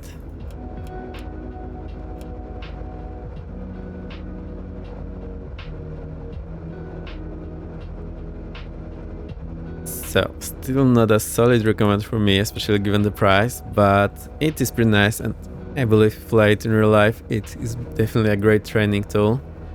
I would recommend having it if you're flying it in real. If you're not, then you have to decide for yourself. It's pretty good so far. At least we have the engine feathering working, finally. seems to be able to climb correctly in one engine, so we have that going. Right, we need those cabin lights on and we need to start the engine. So prop forward and it stays. Alright, so why is the unfeathering out? It doesn't have the unfeather accumulator, so it would stay in the feather position after moving the prop forward on the ground. Let's start that. Fuel pump on. Oh, I had the wrong fuel pump on. Great. Ignition's on. Fuel selector on. I need those cabin lights. Let's get them running. Where is the cabin lights? Which I don't actually remember. I think it's just those guys. Yep. Now that's a very lit cabin. Cool. Let's try to start this engine. And it's running. And it's not running. Right, I think we'll just turn on the choke because it's a bit cold already. It's like it's high-tech modern interior but an old school body frame. The previous version had analog gauges. Right, so the first version I think had all analog gauges. And there was version with Garmin G1000-ish, which was G950, I think. And then Mark II added the G950 NXI, basically, and changed few bits. So the interior is still the same. Also, it's pretty new plane. It has been designed in 2006. That's where the model name comes from. So yeah, the interior is pretty nice after being refreshed, but the airframe is same as the Mark I. Even you can see those panels after the circuit breakers from the Mark I here. Right, let's try to start the engine again. And the lights dim when you are starting the engine. That's great stuff. Is everything okay here? Third is in the idle, choke is on. Right, so I think we're good.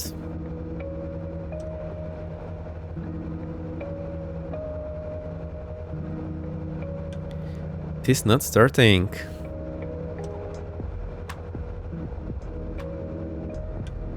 Now it started. Alright, good stuff. So, choke off, fuel on, and we should be good to go. Right, let's take off then.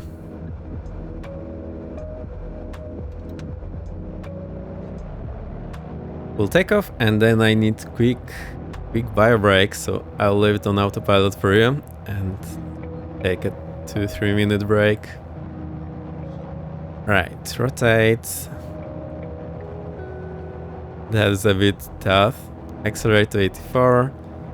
Get into climb. Positive climb. Gear up.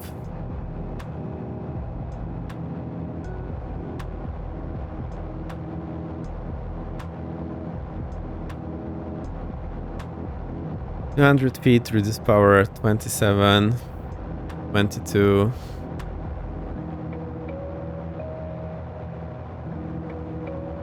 Flaps up, trim up. Right, I'll set some altitude. Let's go for 3000 feet.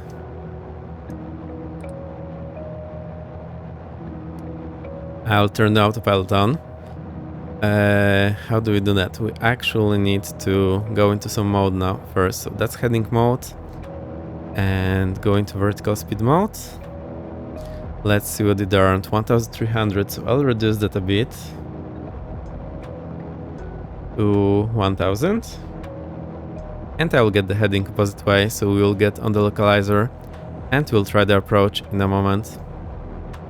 Right, flaps are up, landing lights, taxi lights off, and fuel pumps off.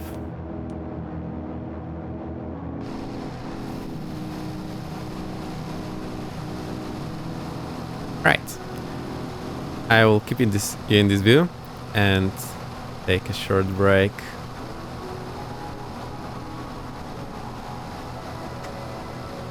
So, back in a bit. If you fly this plane, let me know how you like it. And if you're flying it a lot, or if they own it at all, or not. Alright, I'm off, I'll be back in a few minutes.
Okay, I'm back, safe and sound.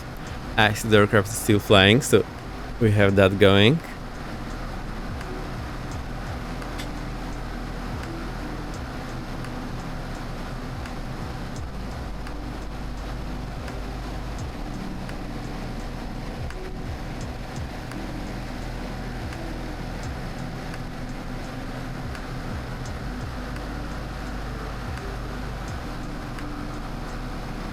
Alright, I have adjusted my seat back.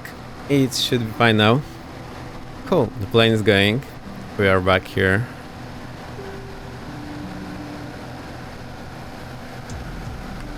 So now I want to do high-speed approach on the ALS and we'll see how it slows down. This should be a good check if you are in fact missing some drag on the windmilling props on idle. And it's flying 130 on the 25-23. Actually, let's reduce that a bit. Max continuous power is 27-22.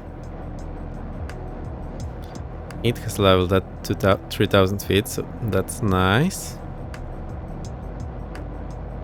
And we're below the glide slope, so we'll be able to intercept. I do not see the distance, so I need to set this. We go to PFD options. Where will it be? Nope. Not the CD as well. It's not the ADF DME. Where is it then? I think it was in the PFD options. Oh, there's DME. DME 1. Right, there's only one DME, so that makes sense. It's only 10 miles out. Why are we so low on the glide slope? Okay, I think we're just getting out of range there on the glide slope. Okay, cool stuff. Also, I wonder why it's pretty light there in the UK.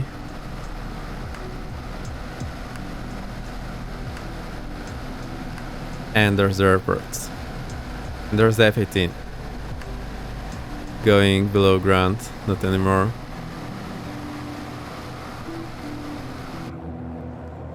Right. Let me check. Full power, well, full throttle, that's 26.6, and it's flying crazy fast. I'm not sure if it goes that fast on the power. And these are the values that we can actually check in the manual, so that should be able to check it.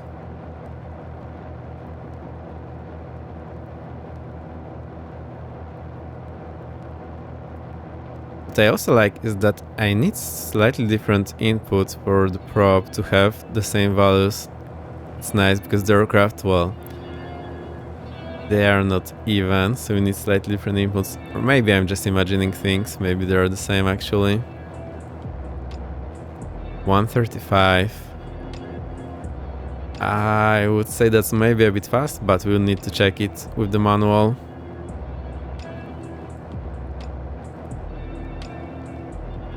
Right, let's turn left then. And we'll intercept the localizer and do the approach. Let's look 2. I want to look 1. Hang on, how is it? Oh, because I did set it on enough to. Why did I set it on enough to? I have no idea, but I did.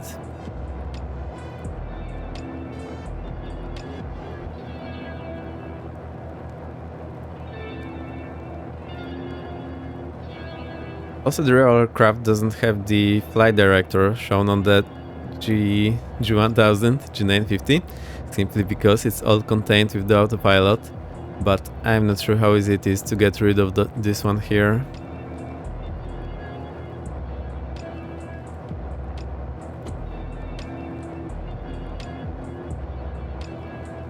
I see I need to help it with the rudder inputs.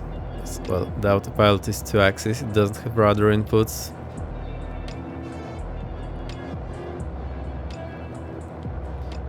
Alright, 30-degree intercept angle here. Should be just fine. Glide slope is showing.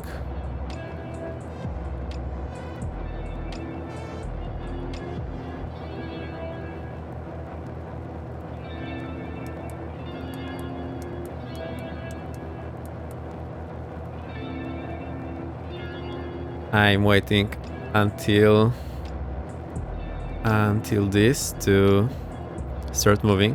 Why did Fable say they're sleeping now? I don't understand. Unless the scripts reloaded for some reason, but they shouldn't have reloaded. That's super interesting why that happened.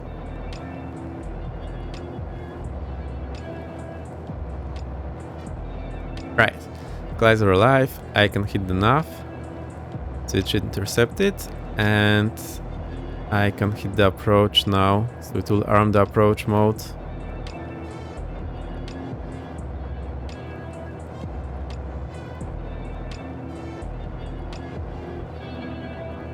So it's showing approach and altitude. Glide slope is blinking, so it's armed. I think that makes sense. I also have read the manual for the autopilot, but it's a bit of an awkward autopilot. Fuel pumps on, landing light on. And we're ready for the approach.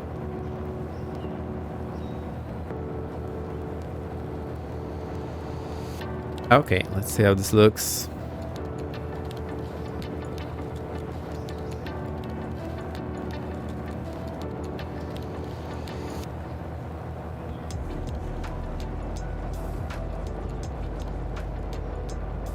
I haven't been flying much in the sunset conditions. It's actually pretty nice. Looks super good as well.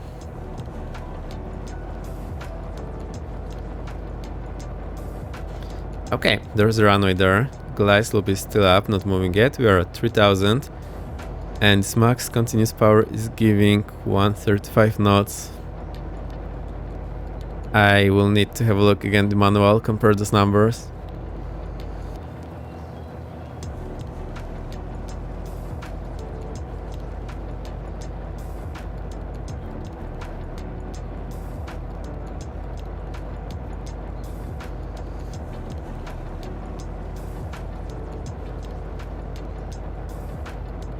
I don't remember what decent power we used, but basically staying around 140-150 knots on the ALS, and then at 3 miles we would just go throttle idle and slow down. Glide slope alive.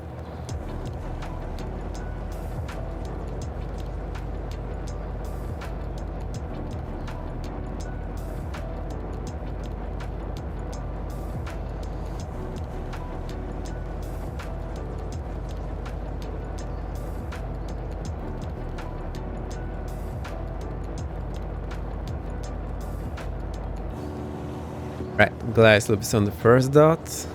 We are still getting there. It is a slow plane, so yes, it takes a lot of time to do everything. And I do like the scratch on the canopy here. Also nice touch.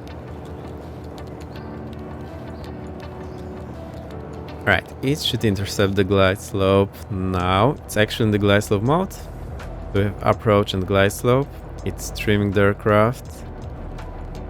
Or just showing you how to trim if the autopilot trim fails. Now I'll reduce to the decent power. I'll try to keep 140-150 knots. Let's try to go 150.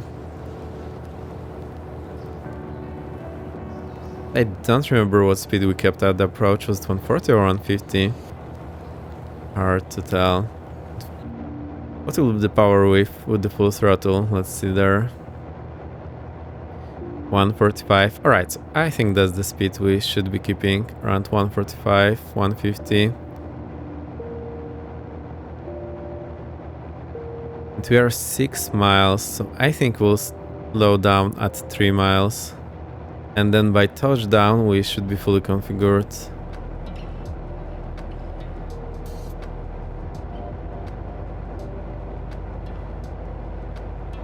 Oh no. It says welcome to the chat room, so something happened. I hope we were streaming all the time. I think we're... Okay, there's 150, so I'll reduce the power a bit. I'll keep 25.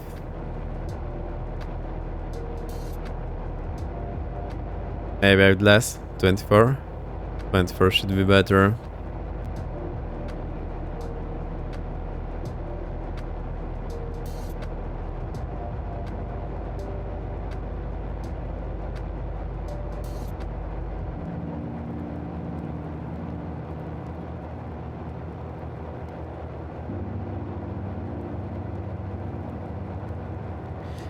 4 miles. Alright, at 3 miles I'll start configuring, but aren't we going too steep? It might be the 3-degree approach path. I'm not actually sure, we haven't checked.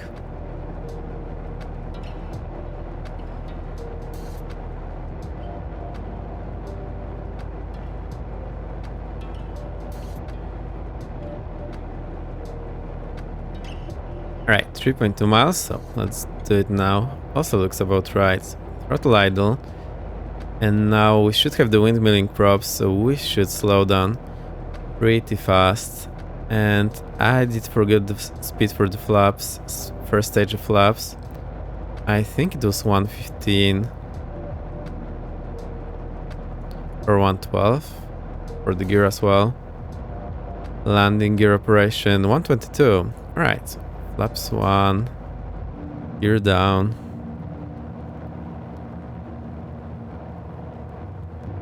Alright, so it's actually slowing down pretty nicely here.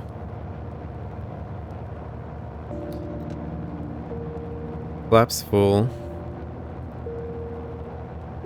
Let's try to keep the 84 now. Oh, and prop forward. I did forget the prop forward. Yeah, so that actually works. Interesting.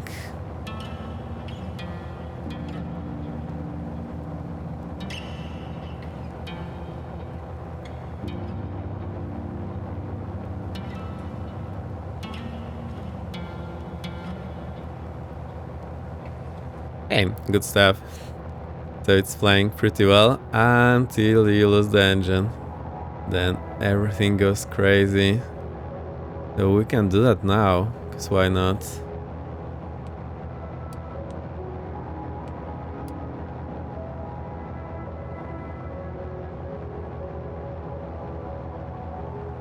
Alright, third engine dies. So prop forward, throttle forward.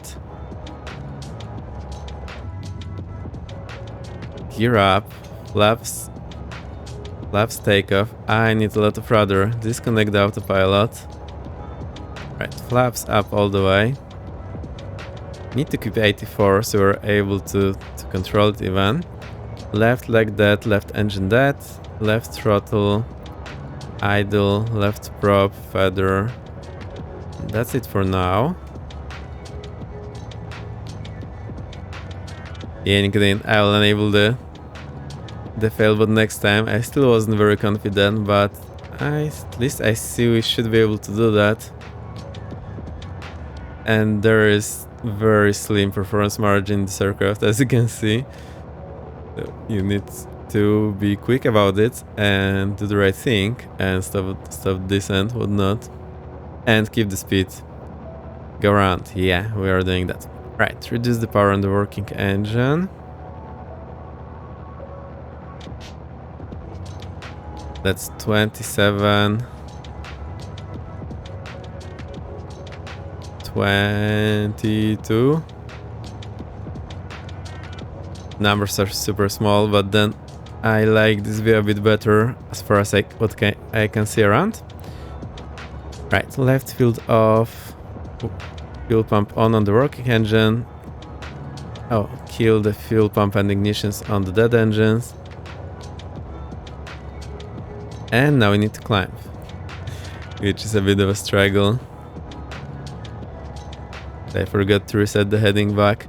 I remember you can click the heading knob depending on your mappings. Right, can we climb? Need the 84 and it should be climbing now at the 84.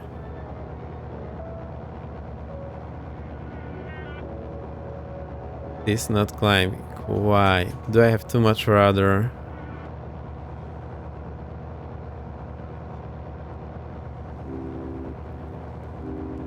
I did have too much rudder.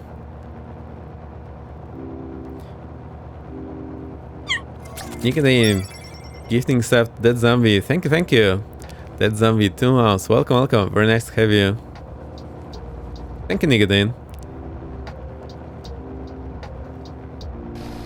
Actually, I think none of you is flying along today, but usually you are. That's always super nice.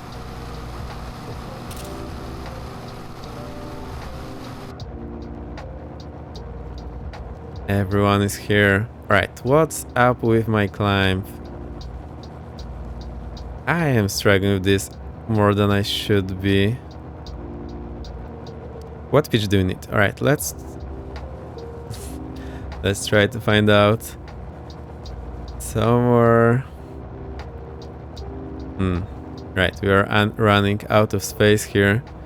I'm still not sure about the rudder setting that I need.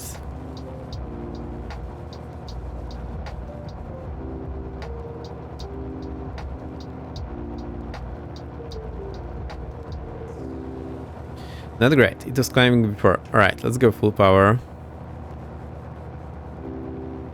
So we can at least try to outrun it. Full power on the working engine. The other engine is feathered.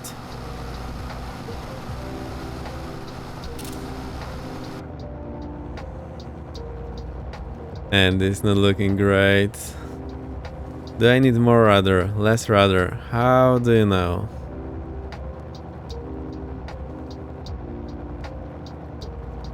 Alright, I think there is still something a bit off here. You should be able to kill like 100, 200, depending on how precise you fly. Oh. Nope. Alright, what do we do? Fuel pump on, ignition's on. Get the fuel selector to on. And hit the starter. Also prop forward. Add some. No, we do not need to add the throttle.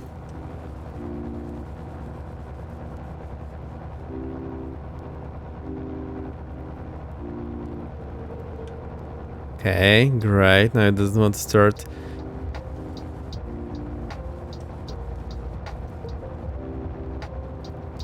Oh, it's actually running now. Alright, so I did miss that it started. I think something is still out there with the single engine. Remember one time I got it to climb normally, but now it doesn't want to. And I'm not sure if I'm doing something wrong, or is the performance a bit off here? And why? Alright. Way too close.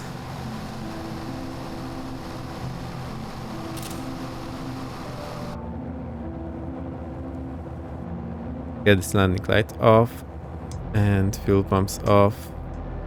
Alternator on. Well, it's called field here, but it's just controlling the field of the alternator.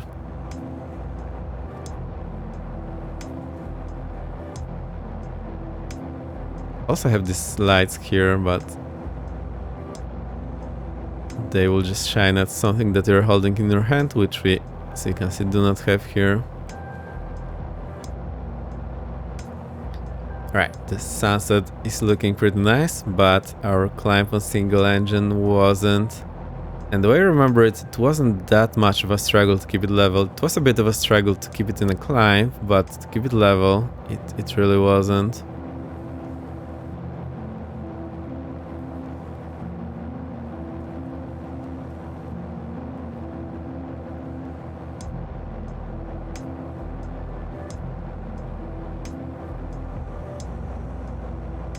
And we did kill the... what's it called? The engine that gives more trouble flying. Critical engine. Killed the critical engine. So let's try it again. I'll just kill it with the ignition. Go and feather it. Field off. I'll keep the fuel on so I have easier time turning it on later. Lurk. Okay, we'll see you later.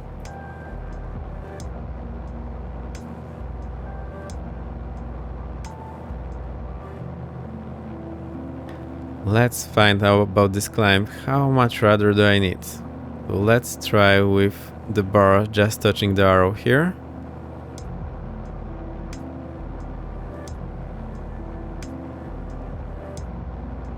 Maybe that's what I need. Maybe that's better. Also, we need to slow down until this works.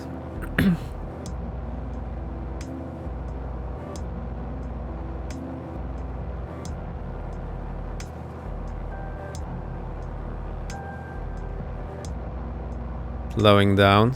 I want the 84. A bit more rudder now. Also, we are full power. Not max continuous power, but max takeoff power.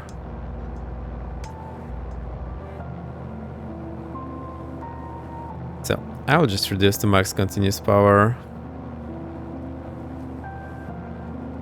Should be 27 and 22.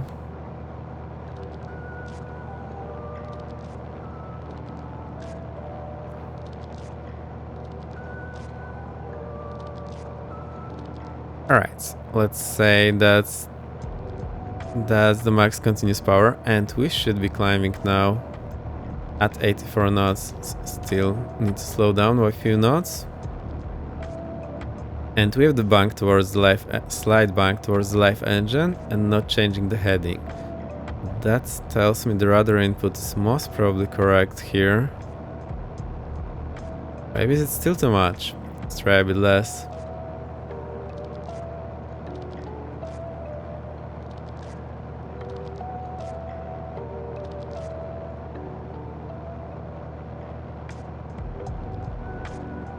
Alright, there is some climb. You're still a bit too fast.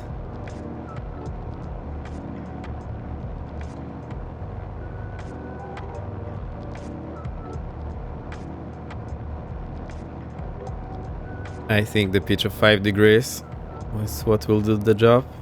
Also, I will try to stay on the localizer. Right, there's the climb here. Actually, not anymore. Keeping the 84. We really should be climbing now. We're actually descending.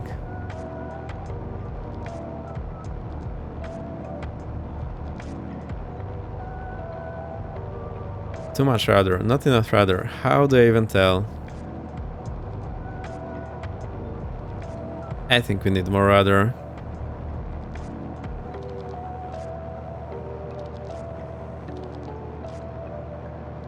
Is that any better now?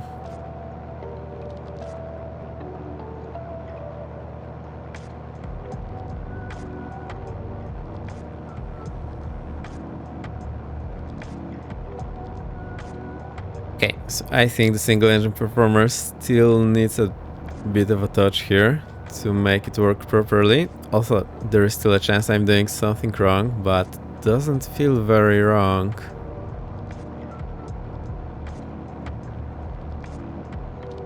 But if I have full right rudder, and then we keep the ball just in the middle. Does it climb now? Not at all. That's interesting. I like, well, I don't have all too much values to spy on and to see what the sim is doing.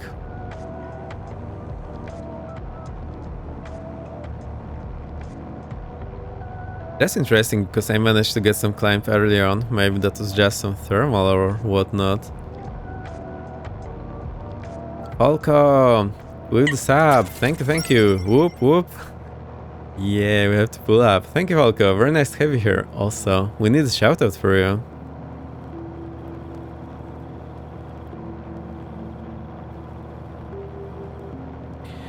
How are you doing in those trying times?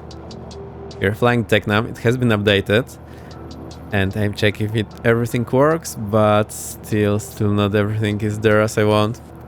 And there's a shout out. You're very welcome. Welcome. So I shut down the engine. Oh, it's not showing us feathered, so I think that's just the animation. Maybe what happens is that it's still giving too much drag when it's feathered. Maybe that's why you cannot climb.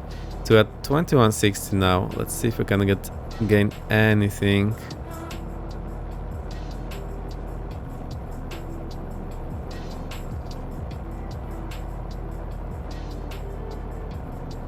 Right, I will keep the 84 knots. And see if we climb or just stay around this altitude. 85 knots. It should be a bit less of a struggle than it is. Right, we are climbing now. How does it work? That didn't work previously and now it works. Alright, so I have this deflected to like 2/3. 2/3, and then it works. Otherwise it doesn't. Unless, hang on. Maybe you're not out of the woods yet. Are we climbing or not? Okay, I think we're slowly climbing.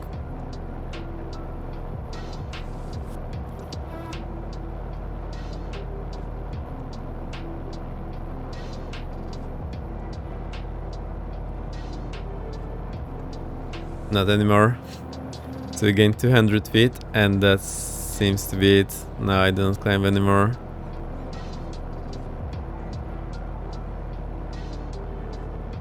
Okay, so I think there's still something off with the performance of the single engine. I can climb for a moment, but then not anymore.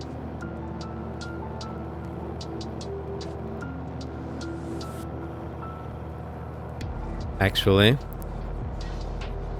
No, I think it's just getting us up and down, but not really climbing.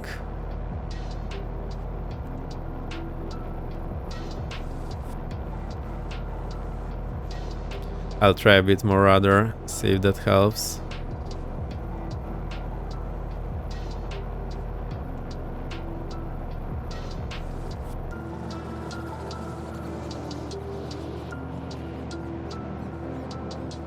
Doesn't seem to be helping. Alright. That's not great. And there's the airport there.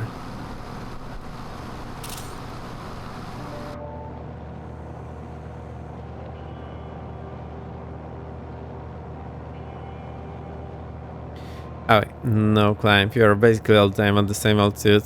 So I'm not super happy about it. I guess this can be fixed with the configs only. I'm still not sure how to do that. Alright, the fuel selector is in the correct position.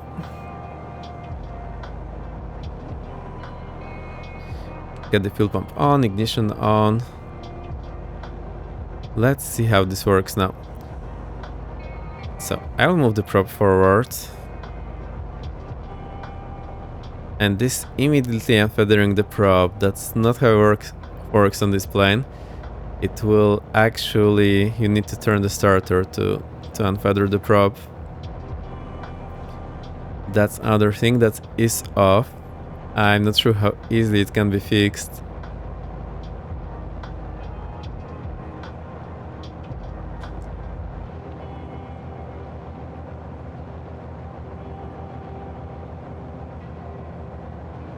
Right, we have two engines. Let fuel off. Get this fuel pump off. And how are we looking with the time? 2:18. Right, I think we can do circle to land. I haven't tried in a while. But then we'll be landing with the tailwind. So we can do circle to land, do the approach, just do the touchdown and go around and then do normal landing. I think this will work. Also, it looks pretty nice. Oh, and Falco, we are flying in the UK. Actually, this is Midlands. We are here because Ristan got the controller rating on VATSIM and will be controlling ground here. So I wanted to get familiar with the area so I can own his airspace. Right, let's get this going. I will set the heading somewhere here. Let's catch the altitude, catch the heading.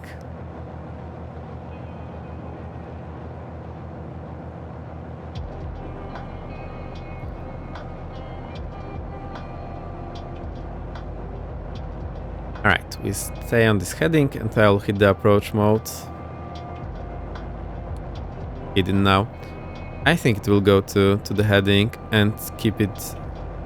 Yeah, keep the approach mode armed until the localizer starts moving. I think this is how it works. Nice clouds there.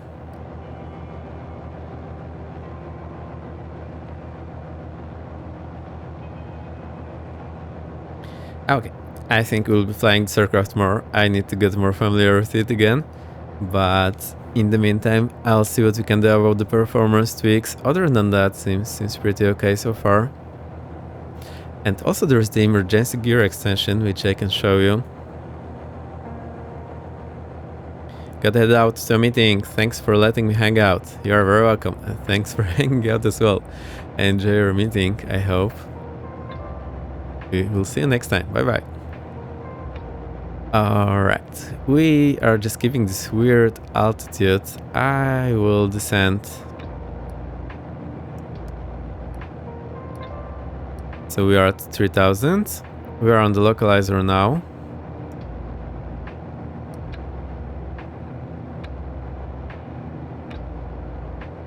And I can show you the emergency gear extension. So the way you can test it, just get the landing gear.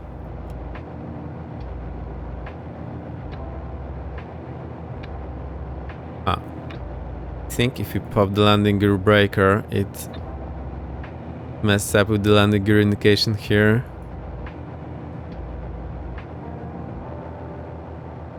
Anything working at all here? Yep, so it's now up, but it messed up with that indication there. I think there's small issue here. Right, we get the landing gear and relay. I think just landing gear relay. And it shouldn't let the gear go down. No, it actually does. Let's try it again. Hey, there's the animation. I've never seen this in real aircraft because obviously we can't go outside. Let's get both of them off and now try to cycle the gear. Yeah, so now it's not working.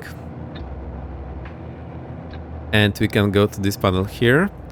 And first we operate one lever and then the second lever. So we operate this lever, we wait 10 or 20 seconds.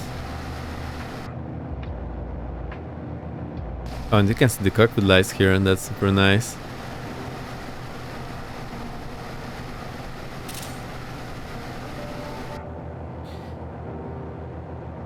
Alright, slow down a bit, and now we can operate the second handle, and it should get the gear out. And there we go, the gear is out, and it should have used the pressure from the hydraulic accumulator there, but will not be able to retract the gear anymore, so I can just close it. Gear is showing down 3 green. Right. What do we do now? We can do the same thing as before. Try to this high-speed approach. Also now I can actually check the lights. Let's dim them. That's the panel light. Here's the cabin light. It's actually illuminating the fuel. Oh, it is. Great stuff. So I can use the cabin light to see the fuel. And we also have those lights here, which are basically shining somewhere here. Oh, here at your knee, so you can see the knee pad or whatever you're reading.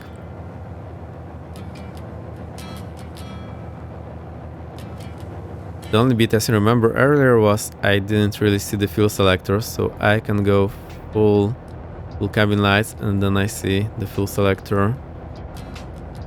Here's the panel, here's the switches. Alright, so keep the switches halfway and panel just a touch. Do we need the cabin light? Let's keep it off. Right, it's 4 miles. 4 and 7 actually. I'll start slowing down a bit later on. Say 3.5.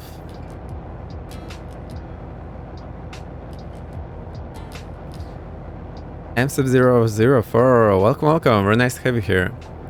Any questions, please let me know. We are testing the latest update. So far so good, few things are still off, but I like it.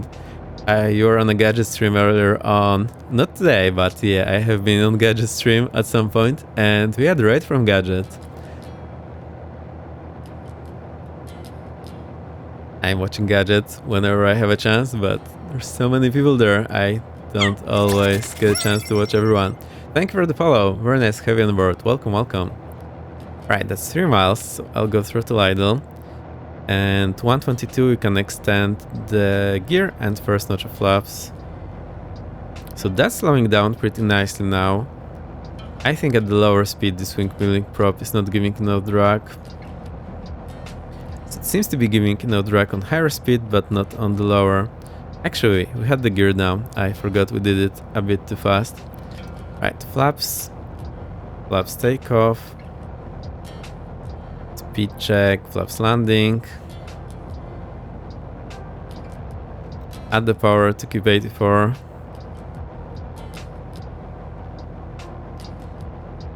Alright, I want the circle to land. I haven't briefed anything, so I'm disconnecting the autopilot.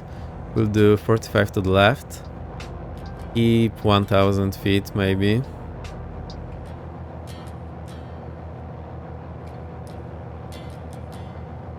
And prop forward as well. Where's the landing light and the fuel pumps? I have forgotten everything since it's too much flying already. Right, full throttle, prop forward. Where is our speed?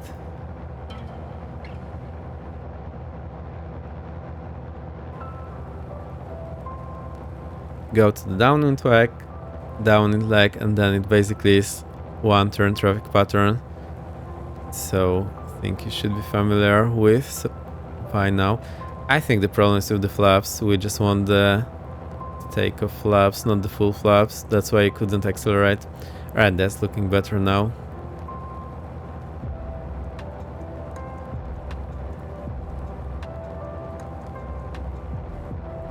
Also, there is this obstacle here, so maybe it wasn't the wise choice of the site to circle on. I wonder why it's illuminated. It's an inhabited chimney here.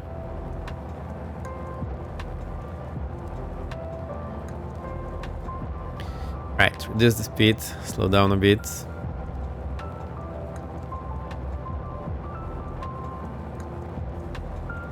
And remember, because we use the emergency gear extension, we cannot raise the gear now. I can move it and put in the circuit breakers. They're actually moving. Right, let's keep them down. Alright, now we're in a weird spot.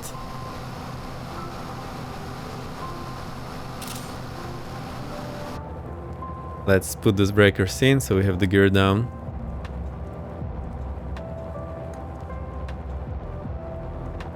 How are we doing there? There's the runway, so we still have some room to go. I need to keep this correct airspeed and not fly into this chimney. That would be rather unfortunate. I think we can keep 1300 for the circuit land altitude, which matches with the pattern altitude.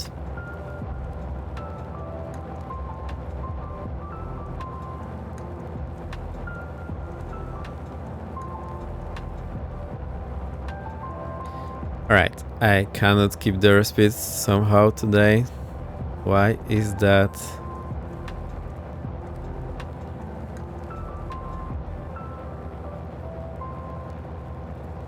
So now we are super fast, even though we are not descending, and we have barely any power, but we have the gear down and flaps takeoff.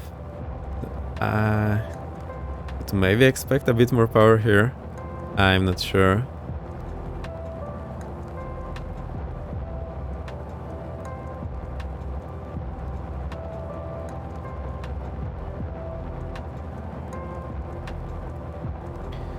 There's the runway there. And start descending, so I'll reduce the power further. I think now we need way less power setting than I would expect. And we're on flaps takeoff. It's a bit strange. So, I wish I had all this performance value in the manual, but they are not there, so I'm still not sure where to look for them to get this spot on with the real aircraft. If I go with power idle, let's see how this looks like. Now it's slowing down. I think it has just too much power in the low manifold pressure range. Right, I'll start turning inbound.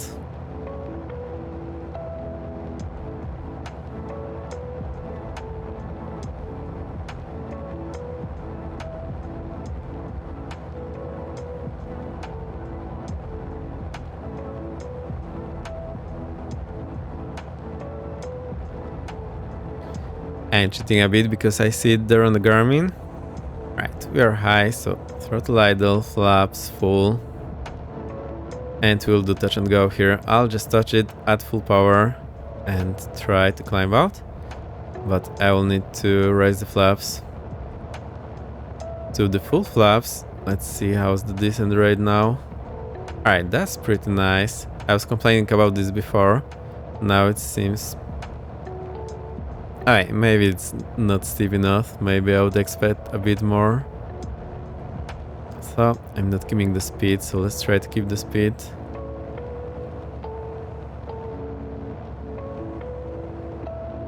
Alright, I know, I haven't undecided on this one.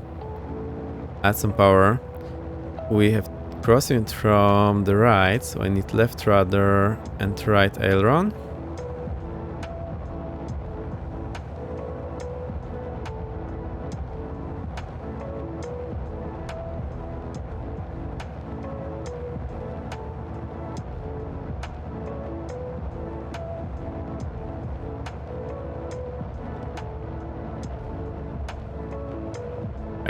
Let's touch it.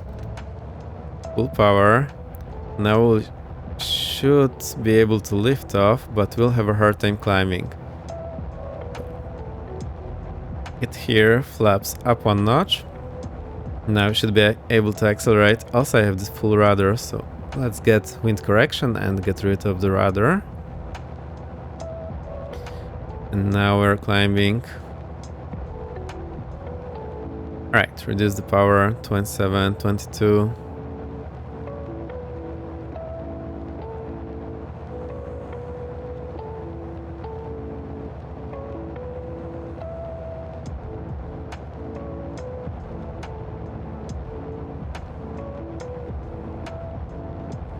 Okay, also you can kill all the Garmins and just fly on the back of instruments. That's also pretty nice. So for that we need to... the PFD here, and normally the MFD would go into the backup mode, but the backup mode is not working for some reason. Let's also hit the MFD. Where was it? It was on the winning bus. There it is. So you only have the backup instruments now.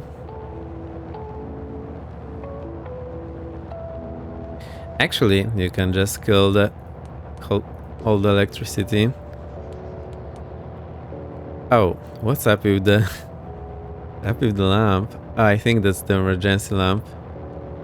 Do we have something like that here? Oh, I see. That's just the one. No, just the one on my head that's turning on. And those lights are still illuminated.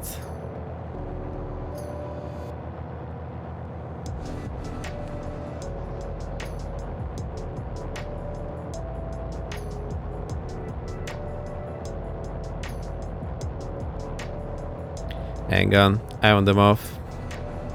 Where are they? No. So I am the rider eliminated, even though everything is off here. It seems to be another small glitch there. Right, so we can now just fly it with only the backup instruments.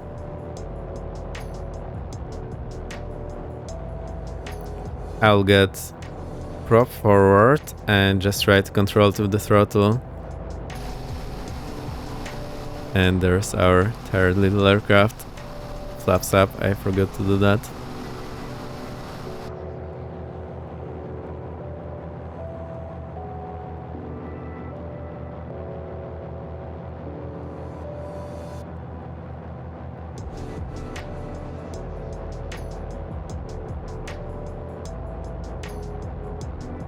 I'll just go into the runway heading and do a full stop landing here, and we'll call it a day. If I can find the runway. Or our runway. There we are.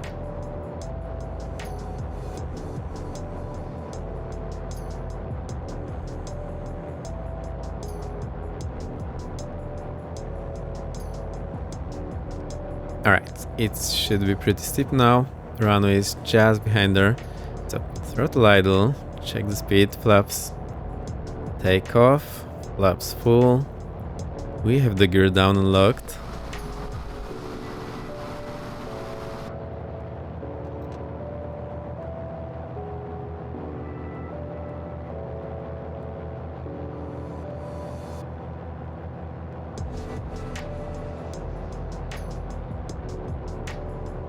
Alright, I need to get on the final. I have to move my head to be able to see the runway. We are still a bit fast, so I'm not super happy about those throttle inputs.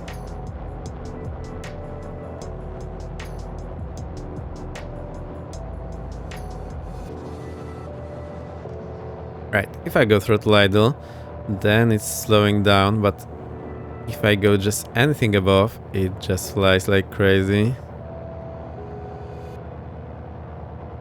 Oh, it's actually keeping throttle idle 84 knots and sending just like that. Well, I think it will be sinking a bit more. Then again, we don't have any reliable data in the manual.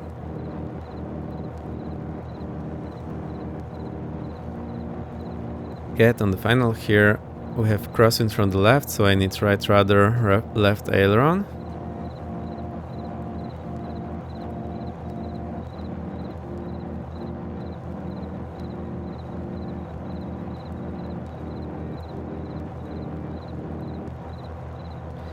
I can't get the feel of how much throttle I need, so that's a bit awkward.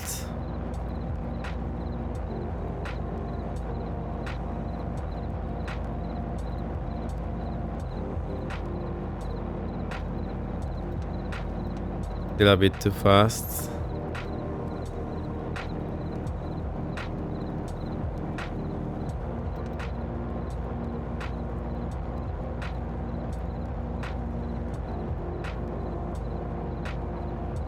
So I have been complaining about throttle being too sensitive in the top range. I think that has been corrected, but now it's too sensitive in the bottom range, it seems. I will see if I am able to work on those config settings to make it work so it feels good for me. Alright, there is also someone there.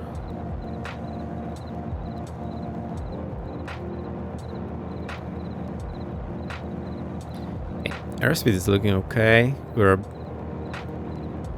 below the glide slope, well below the puppy. In theory, although it does seem to be a bit high. Throttle idle. Let's try to touch down now.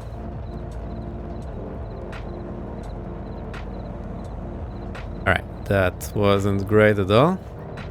Without the cockpit reference, it is a bit difficult here. Alright, slow down, flaps up. I should do the fuel pumps off now, but I do not see where they are. Unless I did like this.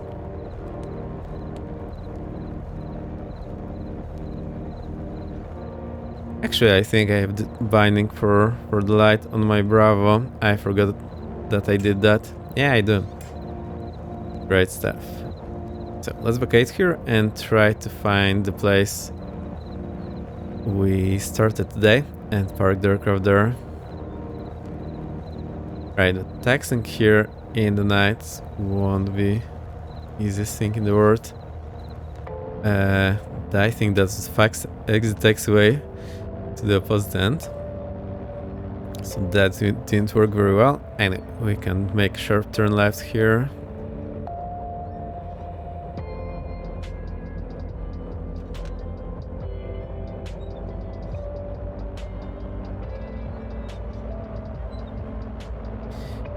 I think we'll need this taxi light, so let's try to get it. And this guy wants to turn off now. So normally you need to tell it to not turn off or to turn off like I just did. And let's get this taxi light. Now was it on?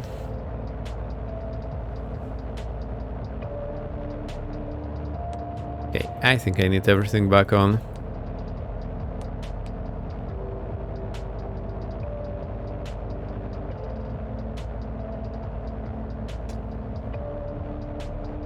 Right, now we can find our place. I think it was somewhere there.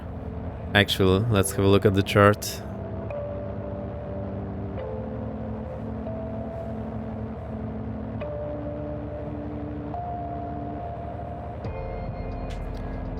So there's our chart. Oh, we vacated that far, so we need to turn around and then taxi Alpha, turn left into Mike, and then we go here, maintenance area north.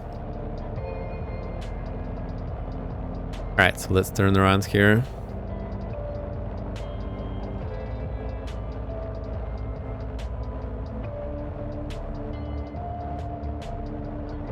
Okay, we're a bit too fast, so the turn radius isn't what I would like to have. Now we managed. So we're on Alpha. There's Alpha to the left. How does that work?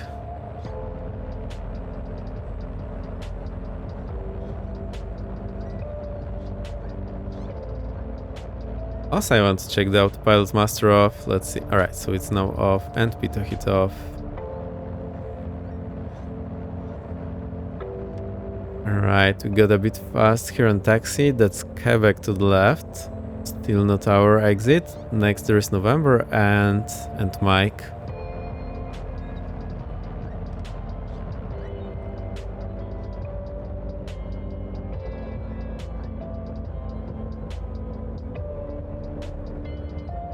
There's Mike and Mike Alpha, so there's November now, and Mike is this one here.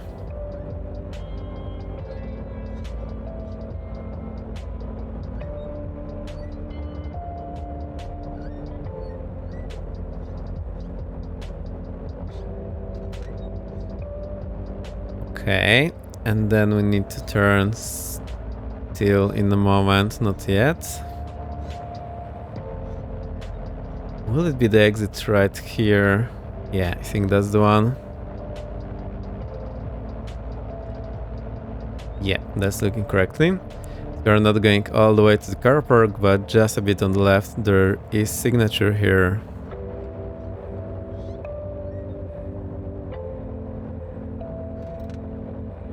And I see that we bumped into the runway pretty hard on the last bump there. Anyway, that's fine for us today.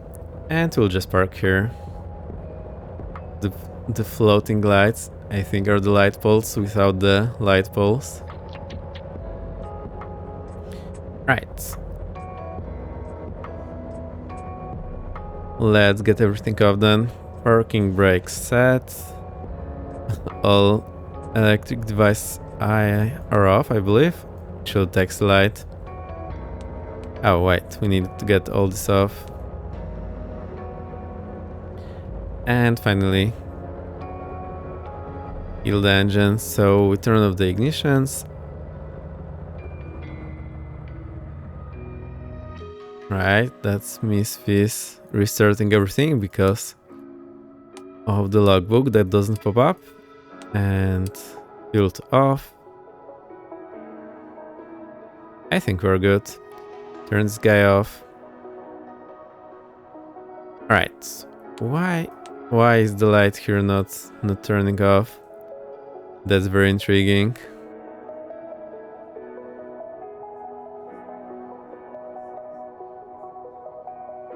I think we turned off everything that we can, and these Garmin lights are still lighting up here.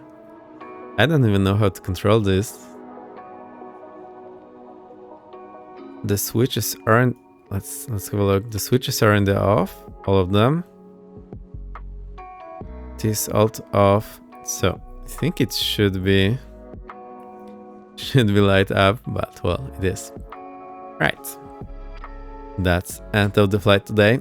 I still think this needs some work as far as the performance goes in few areas, but that's way closer to being perfect than where it was. Also a few other glitches that we found out during the way, but I forgot all of them at the moment.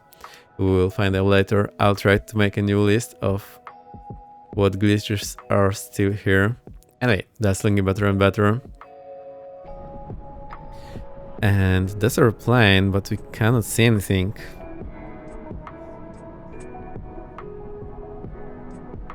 I remember there is this way in the drone mode to change the exposure, but I again forgot what it was. Right, so it's Y and the bumper. So we can do the Starry Night outro. Looks pretty okay. I like it from this angle or from this angle. I think we'll keep that angle.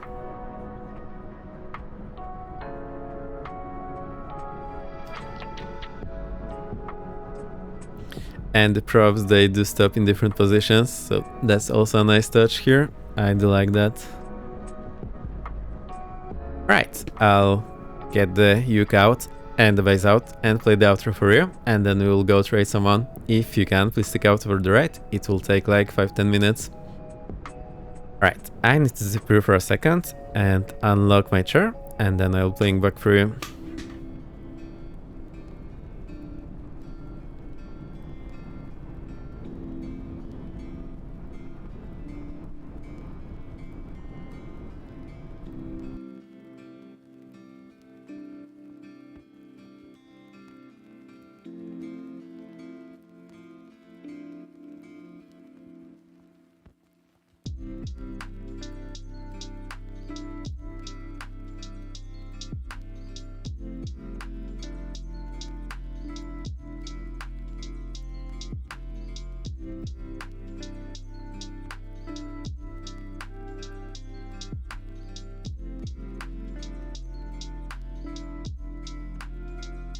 Right, what I'm back. What I've been doing is I've been taking those from under my chair wheels. They basically lock it in place, but the way I have it now, I have to get up and go down and just take it in or out, but it's done now.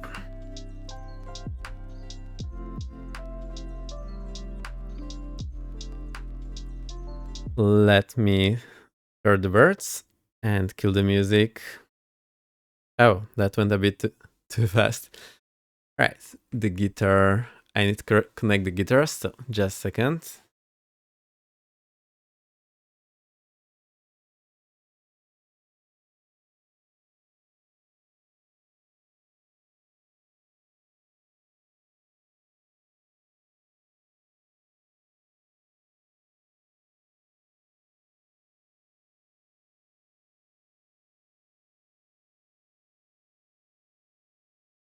Right, here are the guitars. We have the drums, but they're a bit too fast, so I need to correct that.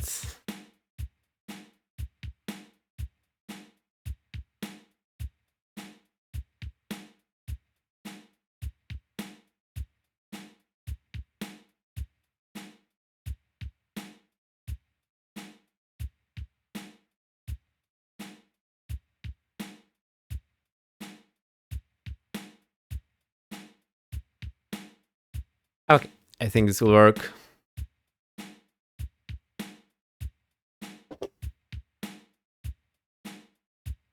I'll play the same thing I played on the intro. We play on the uke today, so here's the uke.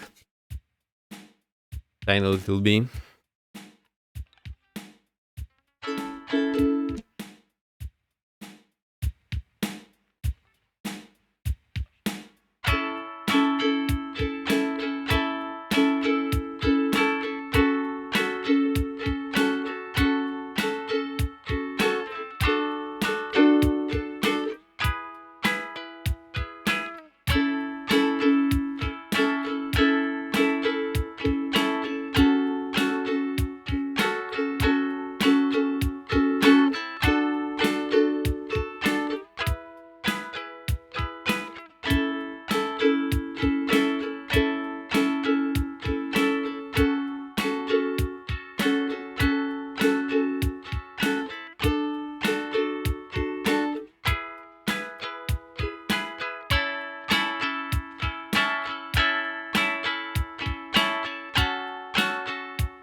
I'm using the looper, so that's the uke looped in, and here comes the bass.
And that's everything looped in. Alright, thank you for playing today, thank you for checking out the Tecnam with me. It's getting there, I think it's, at least for me, very playable. So I'm looking forward to playing this a bit more. I still need to work on those performance numbers, so it seems that there is something a bit up there. Thank you for the follow, thank you. And let's see who's up, who you can raid. We've been raiding through every other day. I also enjoy doing that. Jesus is still up and running. Right, I think he might be ending. Alright, let's go and raid him.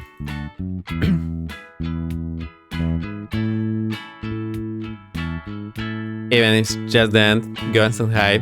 You can follow if you want. It's super great, nice streamer. He's doing his training in real life. And I see he's just landing there, so I think we'll go there.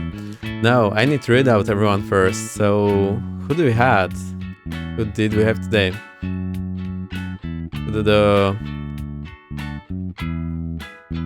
Mate with the follow. Thank you. Gadget with the raid. Thank you for the raid. That's really nice. Nicotine gifting the sub to that zombie. Thank you for that. And Folko with another resub. And I'm Sep with the follow. Thank you everyone, very nice to have you here. Right, let's go right Hazel. He just landed, so that's a bit off. I'm not sure if he'll flank or not.